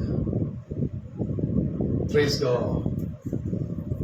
ഇവിടെ നോക്ക്, നിങ്ങൾ അല്ലാതെയൊക്കെ ഉപവസിക്കുന്നവരാണെന്ന് എനിക്കറിയാം. തിന്നോണ്ട്. Praise God. ദൈവം അനുഗ്രഹിക്കട്ടെ. ഹല്ലേലൂയ. യേശു ബലപ്പെട്ട് നിൽക്കുകയാണ് അല്ലെ? യേശു ബലപ്പെട്ട് നിൽക്കുകയാണ്. അപ്പോഴാണ് ആര് വന്നിരിക്കുന്നത്? നിങ്ങൾ മനസ്സിലാവും. നിങ്ങൾ ബലപ്പെടും തോറും ശക്തിപ്പെടും തോറും നിങ്ങൾ ശത്രുവിൽ നിന്നും അകലെയല്ല, പിന്നെയോ നിങ്ങൾ ശത്രുവിന്റെ അടുക്കലേക്ക് കൂടുതൽ അടുത്തുകൊണ്ടിരിക്കുകയാണ്. നിങ്ങൾ ബലപ്പെടും തോറും ശക്തിപ്പെടും തോറും നിങ്ങൾ ദൈവരാജ്യത്തിന് അകലെയല്ല, പിന്നെയോ ദൈവരാജ്യത്തിന്റെ അടുക്കലേക്ക് വന്നുകൊണ്ടിരിക്കുക. യേശു ഇപ്പോൾ ശത്രുവുമായി ഏറ്റവും വളരെ ക്ലോസ്ഡ് ആയിരിക്കുകയാണ്. നമ്മൾ വിചാരിക്കുന്നത് ഉപവസിക്കുമ്പോൾ പ്രാർത്ഥിക്കുമ്പോൾ ശത്രു കിലോമീറ്ററുകൾക്ക് അപ്പുറം പോകുമെന്ന് വിചാരിച്ചിരിക്കുക. അല്ല, അവൻ നിന്റെ ജീവിതത്തെ സംശയത്തിലും അഹങ്കാരത്തിലും യേശു എന്ത് ചെയ്തു? അവിടെ എന്ത് ചെയ്തു? ആ വാക്യം വായിച്ചു. യേശു അവനോട് ശ്രദ്ധിക്കണേ, ഈ വാക്യം ശ്രദ്ധിക്കണം. യേശു അവിടെ പിശാചിനെതിരെ എങ്ങനെയാണ് അവനെ പിടിച്ചു കെട്ടാൻ വേണ്ടി പോയത്?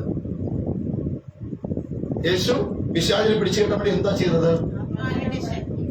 അവിടെ ഒരു കയർ അവൻ എടുക്കുകയാണ്, ഒരു വാളവൻ എടുക്കുകയാണ്. എന്താ വാള്? വചനമെന്ന വാള്. അപ്പോൾ ആത്മാവിന്റെ ശക്തി യേശുവിന്റെ അകത്തുണ്ട് അല്ലെ? അവൻ ആത്മാവിൽ നിറഞ്ഞു, സ്നാനപ്പെട്ട് കൽപ്പന സ്വീകരിച്ചു. ആത്മാവിന്റെ ശക്തി അവന്റെ അകത്തുണ്ട്. ഇതെല്ലാം ഉണ്ടായിട്ടും ആത്മാവിന്റെ ശക്തിയോടെ യേശു അന്യഭാഷ പറഞ്ഞോ? അവിടെ പറഞ്ഞോ? ഇല്ല. ആത്മാവിന്റെ ശക്തിയോടെ യേശു കണ്ണുരുട്ടി കാണിച്ചു. പിശാചേ, എന്റെ കണ്ണിലൂടെ നോക്ക. യേശു അവിടെ ആത്മാവിന്റെ ശക്തിയോട്, ആത്മാവിന്റെ ശക്തി ഇല്ലാതെ എത്രമാത്രം വചനമെടുത്താലും പ്രയോജനമില്ല. വചനം നിങ്ങളുടെ അകത്തുണ്ട്. ഒരു വാക്യം പറയാൻ പറഞ്ഞാൽ 1 അല്ല 9 വാക്യം പറഞ്ഞിട്ട് നീ ഇരിക്കത്തുള്ളൂ. പക്ഷേ ആത്മാവിന്റെ ശക്തി ഇല്ലാതെ എന്ന് വെച്ചാൽ വാള് നമ്മുടെ കയ്യിലുണ്ട്, പക്ഷെ ഓങ്ങി വെട്ടുവാനുള്ള ശക്തി നമുക്കില്ല. അരയിൽ വാള് കിടപ്പുണ്ട്, ഊരിയെടുത്തിട്ട് ശത്രുവിന്റെ കരുത്തിന് വെക്കാനുള്ള ബലം കൈകൾക്കില്ല. അപ്പോൾ വാളൊക്കെ ഉണ്ട് കയ്യില്, പക്ഷേ ശക്തിയില്ലെങ്കിൽ സ്തോത്രം. അപ്പൊ ശത്രു എന്ത് ചെയ്യുന്നു? അവൻ സ്തോത്രം യേശുവിന്റെ അകത്ത് അവൻ വാളുണ്ടെന്ന് അവൻ അറിയാം, വചനമുണ്ടെന്ന് അറിയാം. പക്ഷേ അവന്റെ ബലം, അവൻ പ്രാപിച്ചെടുത്ത അഭിഷേകം, ആ പ്രാപിച്ചെടുത്ത കൃപ, അത് കുറയ്ക്കുവാൻ വേണ്ടി യേശു ആദ്യം അവന് സംശയ വിചാരങ്ങൾ ഇട്ട് കൊടുക്കുക. ഞാൻ പറയുന്നത് മനസ്സിലാകുന്നുണ്ടോ? നമുക്ക് സംശയം വന്നാൽ നമ്മുടെ അകത്തുള്ള ബലം കുറയും, ശക്തി കുറയുക. ഈ രോഗം മാറുമോ? എന്റെ കടഭാരം മാറുമോ? എന്റെ ജീവിതം ശരിയാകുമോ? ഒരു നേരം കഴിക്കാൻ വരുന്ന ചത്തുപോകുമോ? സ്വന്തം പലപ്പോഴും നമ്മുടെ ഉള്ളിൽ സംശയ വിചാരങ്ങൾ വരികയാണ്. അപ്പൊ സംശയ വിചാരങ്ങൾ വരുമ്പോൾ അകത്ത് പ്രാപിച്ച അഭിഷേകത്തിന്റെ അളവ് കുറയുന്നു. ഇവിടെ നോക്കിയേ, ഇപ്പോൾ യേശു ആത്മാവിൽ ശക്തിയോടെ പറഞ്ഞിട്ട് പിശാചിനെ കാലുമണിക്ക് തൊഴിച്ചോ? പിന്നെ എന്ത് ചെയ്തു? ആ വചനം ഇല്ലായിരുന്നോ യേശുവിന്റെ അകത്ത്? ഉണ്ടായിരുന്നു അല്ലേ? പക്ഷെ അന്ന് വചനം വന്നപ്പോഴും ആര് വന്നില്ല? സാത്താൻ വന്നില്ല. പക്ഷേ ഇപ്പോൾ ആത്മാവിന്റെ ശക്തിയാലും ആത്മാവിനാലും നിറഞ്ഞ് അവനോടൊപ്പം വചനമുള്ളപ്പോൾ ഇപ്പോൾ അവനെതിരെ വന്നിരിക്കുന്നു. അപ്പോൾ വചനമുള്ളവന് മാത്രം, വചനമായിട്ട് മാത്രം പോയാൽ സാത്താനെ ബന്ധിക്കാൻ കഴിയത്തില്ല. പകരം എന്നൂടെ വേണം? ആത്മാവിന്റെ. അതുകൊണ്ടാണ് അവൻ ആത്മാവിന്റെ ശക്തിയോടെ ഗലീലയിലേക്ക് മടങ്ങി വന്നു.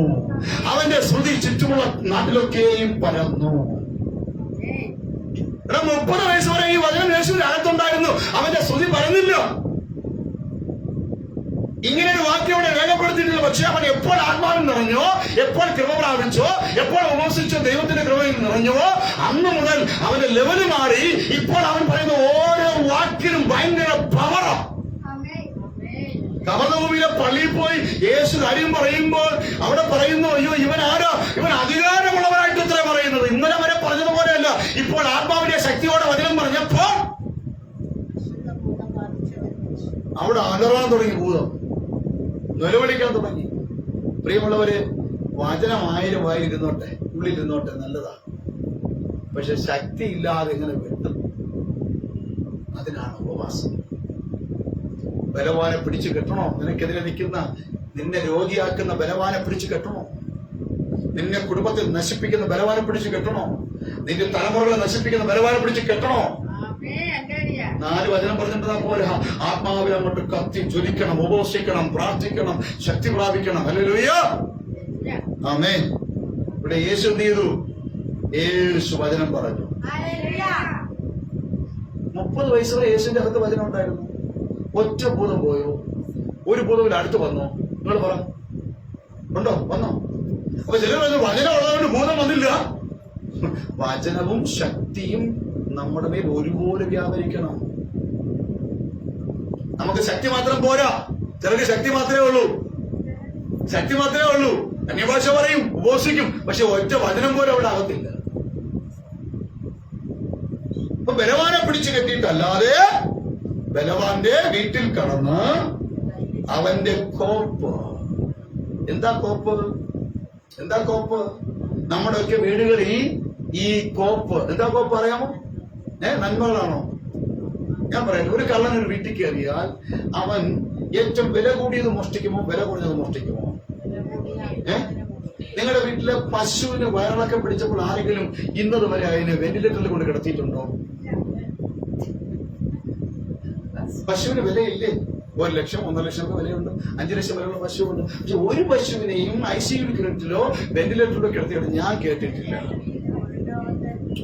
നിങ്ങളുടെ വീട്ടിലുള്ള 5 ലക്ഷം വരെയുള്ള ഒരു നായ ഉണ്ടെങ്കിൽ ആ നായ്ക്ക് വയറിളക്കം പിടിച്ചാൽ അതിനെ ഓപ്പറേഷൻ ചെയ്ത് കുടലൊക്കെ വെളിയിലെടുത്ത് വിളിച്ച് അടുത്ത കുടൽ വെച്ച് കിഡ്നി വെച്ച് ചെയ്തതായിട്ട് ഞാൻ കേട്ടിട്ടില്ല. അങ്ങനെയെങ്കിൽ ഇതെല്ലാം വിലയുള്ളതാ.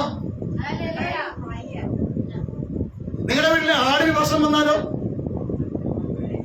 അല്ലേ? ഇവിടെ നോക്കിയേ. അപ്പോൾ ഈ വിലയുണ്ട് അതൊക്കെ. പക്ഷെ നിങ്ങളുടെ വീട്ടിലെ ടെലിവിഷൻ, ഒരു ടെലിവിഷൻ മോഷണം പോയി, ഒരു സൈക്കിൾ മോഷണം പോയി, എന്റെ ബൈക്ക് ഒരിക്കലും ഒരു കള്ളം മോഷിച്ചിട്ട് പോയി. അന്വേഷിക്കാതിരുന്നില്ല, കിട്ടിയിരിക്കും. പക്ഷെ ഇനിയിപ്പോ കിട്ടിയില്ലെങ്കിൽ ഞാൻ അതിന്റെ പേര് പറഞ്ഞ് കായലൊന്നും ചാടി ചാകാൻ പോകുന്നില്ല. പകരം മറ്റൊരു എന്ന് വെച്ചാൽ ഈ ഭൂമിയിൽ കാണുന്ന ഏതൊരു സാധന സാമഗ്രികൾക്കും തുച്ഛമായ വിലയേ ഉള്ളൂ. ഇന്നലെ വാങ്ങിയ 50,000 രൂപ വിലയുള്ള അല്ലെങ്കിൽ 1 ലക്ഷത്തിന്റെ ആപ്പിൾ ഫോൺ ഇന്ന് 20,000 രൂപ കിട്ടാനുണ്ട് തുച്ഛമായ വിലയ്ക്ക്. ഒരു കാലത്ത് വാങ്ങിച്ച 50 ലക്ഷത്തിന്റെ കാറിൽ 5 ലക്ഷത്തിന് കിട്ടാനുള്ള തുച്ഛമായ വിലയ്ക്ക് എന്ന് വെച്ചാൽ അതിന് അത്രമാത്രമേ വിലയുള്ളൂ. പക്ഷേ അതിനെ ഒന്നിനും കേടുവന്നാൽ ആരും അവൻ വെന്റിലേറ്ററിലോ ICU യൂണിറ്റിലോ ഹോസ്പിറ്റലിലോ കയറ്റിയിട്ട് എനിക്കറിയില്ല. പക്ഷെ ഹോസ്പിറ്റലിലും ICU യൂണിറ്റിലും വെന്റിലേറ്ററിലും കയറ്റി വെക്കുന്ന ഒരു സാധനമുണ്ട്. എന്താ? മനുഷ്യൻ. അപ്പോൾ ബൈബിൾ പറയുന്ന ഒരു മനുഷ്യന്റെ വില എന്ന് പറയുന്നത് മുഴു ലോകത്തെക്കാളും വരെ. അപ്പൊ നല്ല കള്ളനാണെങ്കിൽ, ബുദ്ധിയുള്ള കള്ളനാണെങ്കിൽ, അവൻ സാമർഥ്യമുള്ള കള്ളനാണെങ്കിൽ പേപ്പറേക്കാൾ എടുക്കാൻ വരത്തില്ല, അവൻ പശുവിനെ അഴിച്ചുകൊണ്ട് പോകാൻ നിൽക്കത്തില്ല. പകരം ആ വീട്ടിനകത്ത് ഏറ്റവും വില കൂടിയ രത്നങ്ങളും സ്വർണങ്ങളും ഉണ്ടോന്ന് നോക്കും, അവൻ അതിനെ കൊണ്ടുപോകും. അതിനെ കൊണ്ടുപോകാൻ നേരത്ത് അതിനെ കൊണ്ടുപോകാതിരിക്കാൻ കയറി പിടിക്കുന്ന വ്യക്തിയുടെ പള്ളയ്ക്ക് അവൻ കത്തിയേറ്റി കൊന്നിട്ട് അത് കൊണ്ടുപോകും. അപ്പോൾ ഏറ്റവും വിലയുള്ളതിനെയാണ് കള്ളൻ കൊണ്ടുപോകുന്നത്. ഏറ്റവും വിലയുള്ളതിനാണ് ബലവാൻ എടുക്കാൻ വരുന്നത്. അങ്ങനെയെങ്കിൽ ഇവിടുത്തെ ഏറ്റവും വിലയുള്ളതെന്ന് പറയുന്നത് ഇവിടെ നാളത്തെ സ്തോത്രം, നാളെ ദിവസം അവൻ ചൂള പോലെ കത്തുന്ന ഒരു ദിവസം വരും. അന്ന് ഭൂമിയിലുള്ള സകലതും കത്തി അഴിഞ്ഞു പോകും. വചനം പറയുന്നു ഇവിടുത്തെ സ്വർണവും വെള്ളിയെല്ലാം അഴിഞ്ഞു പോകും, കെട്ടിടങ്ങൾ അഴിഞ്ഞു പോകും, എല്ലാം നശിച്ചു പോകും. പക്ഷേ നശിക്കാത്ത ഒന്നേ ഒന്നുള്ളൂ, അത് മനുഷ്യന്റെ ആത്മാവാണ്, അത് മനുഷ്യനാണ്. അങ്ങനെയെങ്കിൽ ഈ ബലവാൻ വരുന്നത് കൊള്ളയടിക്കാൻ വരുന്നത്, ബലവാൻ വരുന്നത് ആത്മാക്കളെ കൊള്ളയടിക്കാനാണ്. ഈ ആത്മാക്കളെ കൊള്ളയടിക്കാൻ വരുന്ന ഈ ബലവാനെ പിടിച്ചു കെട്ടണമെങ്കിൽ അവൻ ദൈവസഭ, ദൈവമക്കൾ ബലമുള്ളവരായി മാറണം. യേശു പറഞ്ഞു ബലവാനെ പിടിച്ചു കെട്ടിയിട്ടല്ലാതെ. ഇത് നമുക്ക് ഓരോ കുടുംബത്തെയും ഈ ബലവാൻ ഇങ്ങനെ അമ്മാനമാടുന്നത് ബൊമ്മ കളിക്കുന്ന പോലെ ഒരുത്തരെ കണ്ടുപിടിപ്പിച്ച് വഴക്കുണ്ടാക്കിക്കുന്നു, ഒരുത്തരെ കെണ്ടിച്ചടിപ്പിക്കുന്നു, ഒരുത്തൻ സൂയിസൈഡ് ചെയ്യുന്നു, ഒരുത്തൻ അവൻ മോശമായി ജീവിക്കുന്നു, വഴക്കുണ്ടാക്കുന്നു, നമുക്ക് ദൈവത്തെ അറിയാതെ അന്യനിയമങ്ങളെ സേവിക്കുന്നു. അവന്റെ ഇഷ്ടത്തിന് കൊണ്ടു നടക്കുകയല്ലയോ അവൻ. ഞാൻ എനിക്ക് കഴിഞ്ഞ ദിവസം വന്നപ്പോ ഞങ്ങളുടെ വീടിന്റെ അടുത്തുള്ള ഒരു ഗണപതി ക്ഷേത്രത്തിൽ നല്ല കാറിൽ, വില കൂടിയ കാറിലേക്ക് ആൾക്കാർ വന്ന് ഇറങ്ങിയിട്ട് അവിടെ പോയി തൊഴുതുകൊണ്ട് നിൽക്കുക. വാസ്തവത്തിൽ ഈ ബലവൻ അവരായിട്ട് കളിപ്പിക്കുകയല്ലയോ ആണോ? നമ്മുടെ കുഞ്ഞുങ്ങൾക്കൊക്കെ അവരെ കൊച്ചുപ്രായത്തിൽ നമ്മളെന്താ വാങ്ങിച്ചു കൊടുക്കുന്നത്? കളിപ്പാട്ടങ്ങൾ വാങ്ങിച്ചു കൊടുക്കും അല്ലേ? അവരങ്ങോട്ടും ഇങ്ങോട്ടും യഥേഷ്ടമായിട്ട് കളിക്കും, കളിക്കോപ്പുകൾ. അങ്ങനെയെങ്കിൽ ഇവിടെ വാക്യം വായിച്ച്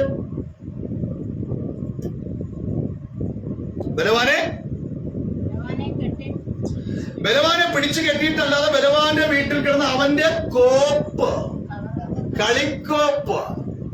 നമ്മുടെ മക്കൾക്കൊക്കെ നമ്മൾ ചെറിയ ചെറിയ കളിക്കോപ്പുകൾ വാങ്ങിക്കൊടുക്കുമ്പോൾ ഇവിടുത്തെ ബലവാന്റെ കയ്യിരിക്കുന്ന കളിക്കോപ്പിന്റെ പേരാണ്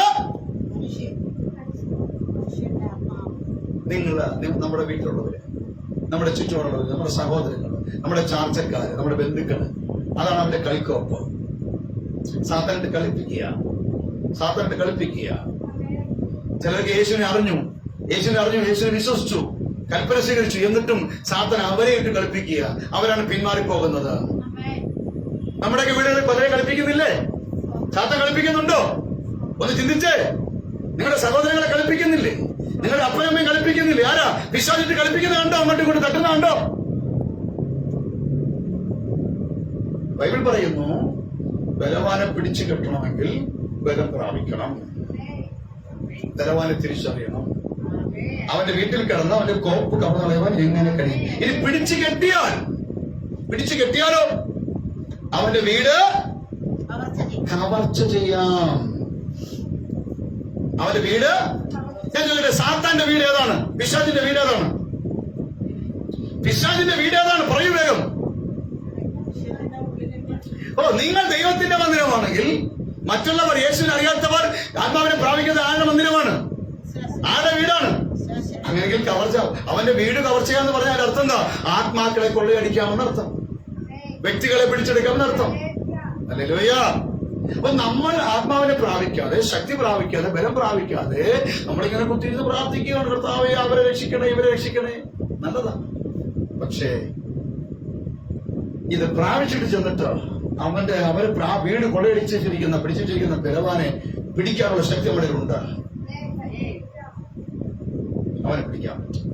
അതിന് പറയുന്നു അവനെ പിടിച്ചു കിട്ടിയാൽ അവന്റെ വീട് കവർച്ച. അവന്റെ വീടെന്ന് പറഞ്ഞാൽ 1-3 നിങ്ങൾ ദൈവത്തിന്റെ മന്ദിരമെന്നും. അപ്പൊ നിങ്ങൾ ദൈവത്തിന്റെ മന്ദിരമാണെങ്കിൽ ദൈവത്തിന്റെ ആത്മാവില്ലാത്തവൻ സാത്താന്റെ മന്ദിരമാണ്, സാത്താന്റെ കെട്ടിടമാണ്, അവന്റെ വീടാണ്. സ്തോത്രം. അപ്പോൾ അവന്റെ വീടെന്ത് ചെയ്യാം? കവർച്ച ചെയ്യാം. എന്ന് വെച്ചാൽ അവന്റെ വീടിനകത്ത് അവൻ പിടിച്ചു വെച്ചിരിക്കുന്ന ആത്മാവിനെ കവർച്ച ചെയ്യുമ്പോൾ ആ ശരീരവും ആത്മാവും എവിടെ വന്നിരിക്കും? നമ്മുടെ ഒപ്പം വന്ന് ഞാൻ പറഞ്ഞ് മനസ്സിലാവുന്നുണ്ടോ? ഇന്ന് പകൽക്കാലം ബലവാനെ പിടിച്ചു കെട്ടുവാൻ കർത്താവ് നമുക്ക് അധികാരം തന്നിട്ടുണ്ട്. മത്തായി ശേഷം 18-ാമത്തെ വാക്യം വായിക്കുമ്പോൾ മത്തായി 18 വേഗം ഒന്ന് വായിച്ച്. മത്തായി 18 വായിച്ചിട്ട് കർത്താവ് യേശു പറയുകയാണ്, നിങ്ങൾ ഇങ്ങനെ അഭിഷേകത്തിൽ നിറഞ്ഞിരിക്കുന്ന നിങ്ങൾ, ഇങ്ങനെ പ്രാർത്ഥിക്കുന്ന നിങ്ങൾ, ഇങ്ങനെ ഉപവസിക്കുന്ന നിങ്ങൾ, ഇങ്ങനെ ദൈവത്തിന്റെ ശക്തിയിൽ നിറഞ്ഞു ജീവിക്കുന്ന നിങ്ങൾ ആത്മാവിലാണോ, നിങ്ങൾ കൃപയിലാണോ, വചനത്തിലാണോ, അങ്ങനെയുള്ള നിങ്ങൾ ഭൂമിയിൽ കെട്ടുന്നതെല്ലാം സ്വർഗത്തിലും കെട്ടപ്പെട്ടിരിക്കും. നിങ്ങൾ ഭൂമിയിൽ അഴിക്കുന്നതെല്ലാം സ്വർഗത്തിലും അഴിഞ്ഞിരിക്കും. അപ്പോൾ ഇങ്ങനെ ആത്മാവിൽ നിറയാതെ കെട്ടിയാൽ നടക്കത്തില്ല. ഒരിക്കലും ഒരു സഹോദരന്റെ ശരീരത്തിൽ ഭൂതം ഇളകി ഭയങ്കര ഛർദ്ദിൽ. ഞാനവിടെ ചെന്നിരിക്കുമ്പോൾ അവർ ഛർദ്ദിക്കാൻ തുടങ്ങി. എനിക്ക് അവിടെ വചനം ചെയ്യാൻ കഴിയുന്നില്ല, ഇവരുടെ ശബ്ദം കാരണം. പെട്ടെന്ന് ദൈവത്തിനോട് പറഞ്ഞു, നിന്റെ പേരിൽ അധികാരം ഉപയോഗിക്കുക. എന്താണ്? മത്തായി 18 ഞാനിങ്ങനെ പറഞ്ഞു, ഇനി ഞാൻ പറഞ്ഞിട്ട് നീ ശ്രദ്ധിച്ചാൽ മതി. യേശുവിന്റെ നാമത്തിൽ ഞാൻ ബന്ധിക്കുന്നു. ദുരാത്മാവേ, യേശുവിന്റെ നാമത്തിൽ ബന്ധിക്കുന്നു. ഇനി ഞാൻ പറഞ്ഞിട്ട് നീ ശ്രദ്ധിച്ചാൽ മതി. ആ സഹോദരി പിന്നെ അടുത്ത 3 ദിവസം ഛർദ്ദിച്ചതായിട്ട് അറിവേയില്ല. എപ്പോൾ മീറ്റിംഗിന് പോയാലും, എപ്പോൾ വചനം കേട്ടാലും, എപ്പോൾ പാട്ട് കേട്ടാലും ഛർദ്ദിക്കുന്ന പാർട്ടി 3 ദിവസം ഛർദ്ദിച്ചിട്ടേ ഇല്ല. മീറ്റിങ്ങിന് പോയി, ഉപവാസിക്കാൻ പോയി, എല്ലാത്തിനും പോയി, ഛർദ്ദിച്ചില്ല. ഞായറാഴ്ച ആയപ്പോൾ അവർ ഓടി എന്റെ അടുക്കൽ വന്ന് പറഞ്ഞു, പാസ്റ്ററേ, ദൈവദാസനെ, കഴിഞ്ഞ 3 ദിവസം 3 കൊല്ലമായിട്ട് ഛർദ്ദിക്കുന്ന ഞാൻ കഴിഞ്ഞ 3 ദിവസമായിട്ട് നിങ്ങളെ പ്രാർത്ഥിച്ചതിന് ശേഷം ഞാൻ ഛർദ്ദിച്ചിട്ടില്ല. ഞാൻ പറഞ്ഞു, വീണ്ടും ഒരു പ്രാർത്ഥന വെക്കാൻ പറഞ്ഞു. അടുത്ത ബുധനാഴ്ച വീണ്ടും പ്രാർത്ഥന വെച്ചു. ബുധനാഴ്ച ഇരുന്ന് വീണ്ടും പോയി പറയുകയാണ്, യേശുവിന്റെ നാമത്തിൽ മത്തായി 18 പ്രകാരം ഇവിടെ കെട്ടിയിരിക്കുന്ന കെട്ടി ഞാൻ അഴിക്കുന്നു, ഭൂതമേ പുറത്തു വാ. അടുത്ത നിമിഷം ഓക്കാൻ ശ്രദ്ധിക്കാൻ തുടങ്ങി. ഇവിടെ ദൈവം നമുക്കത് തന്നിട്ടുണ്ട്. അങ്ങനെ നിൽക്കുന്നവർക്ക്, ആത്മാവിൽ നിറയുന്നവർക്ക്, വചനത്തിൽ നിറയുന്നവർക്ക്, കൃപയിൽ നിറയുന്നവർക്ക്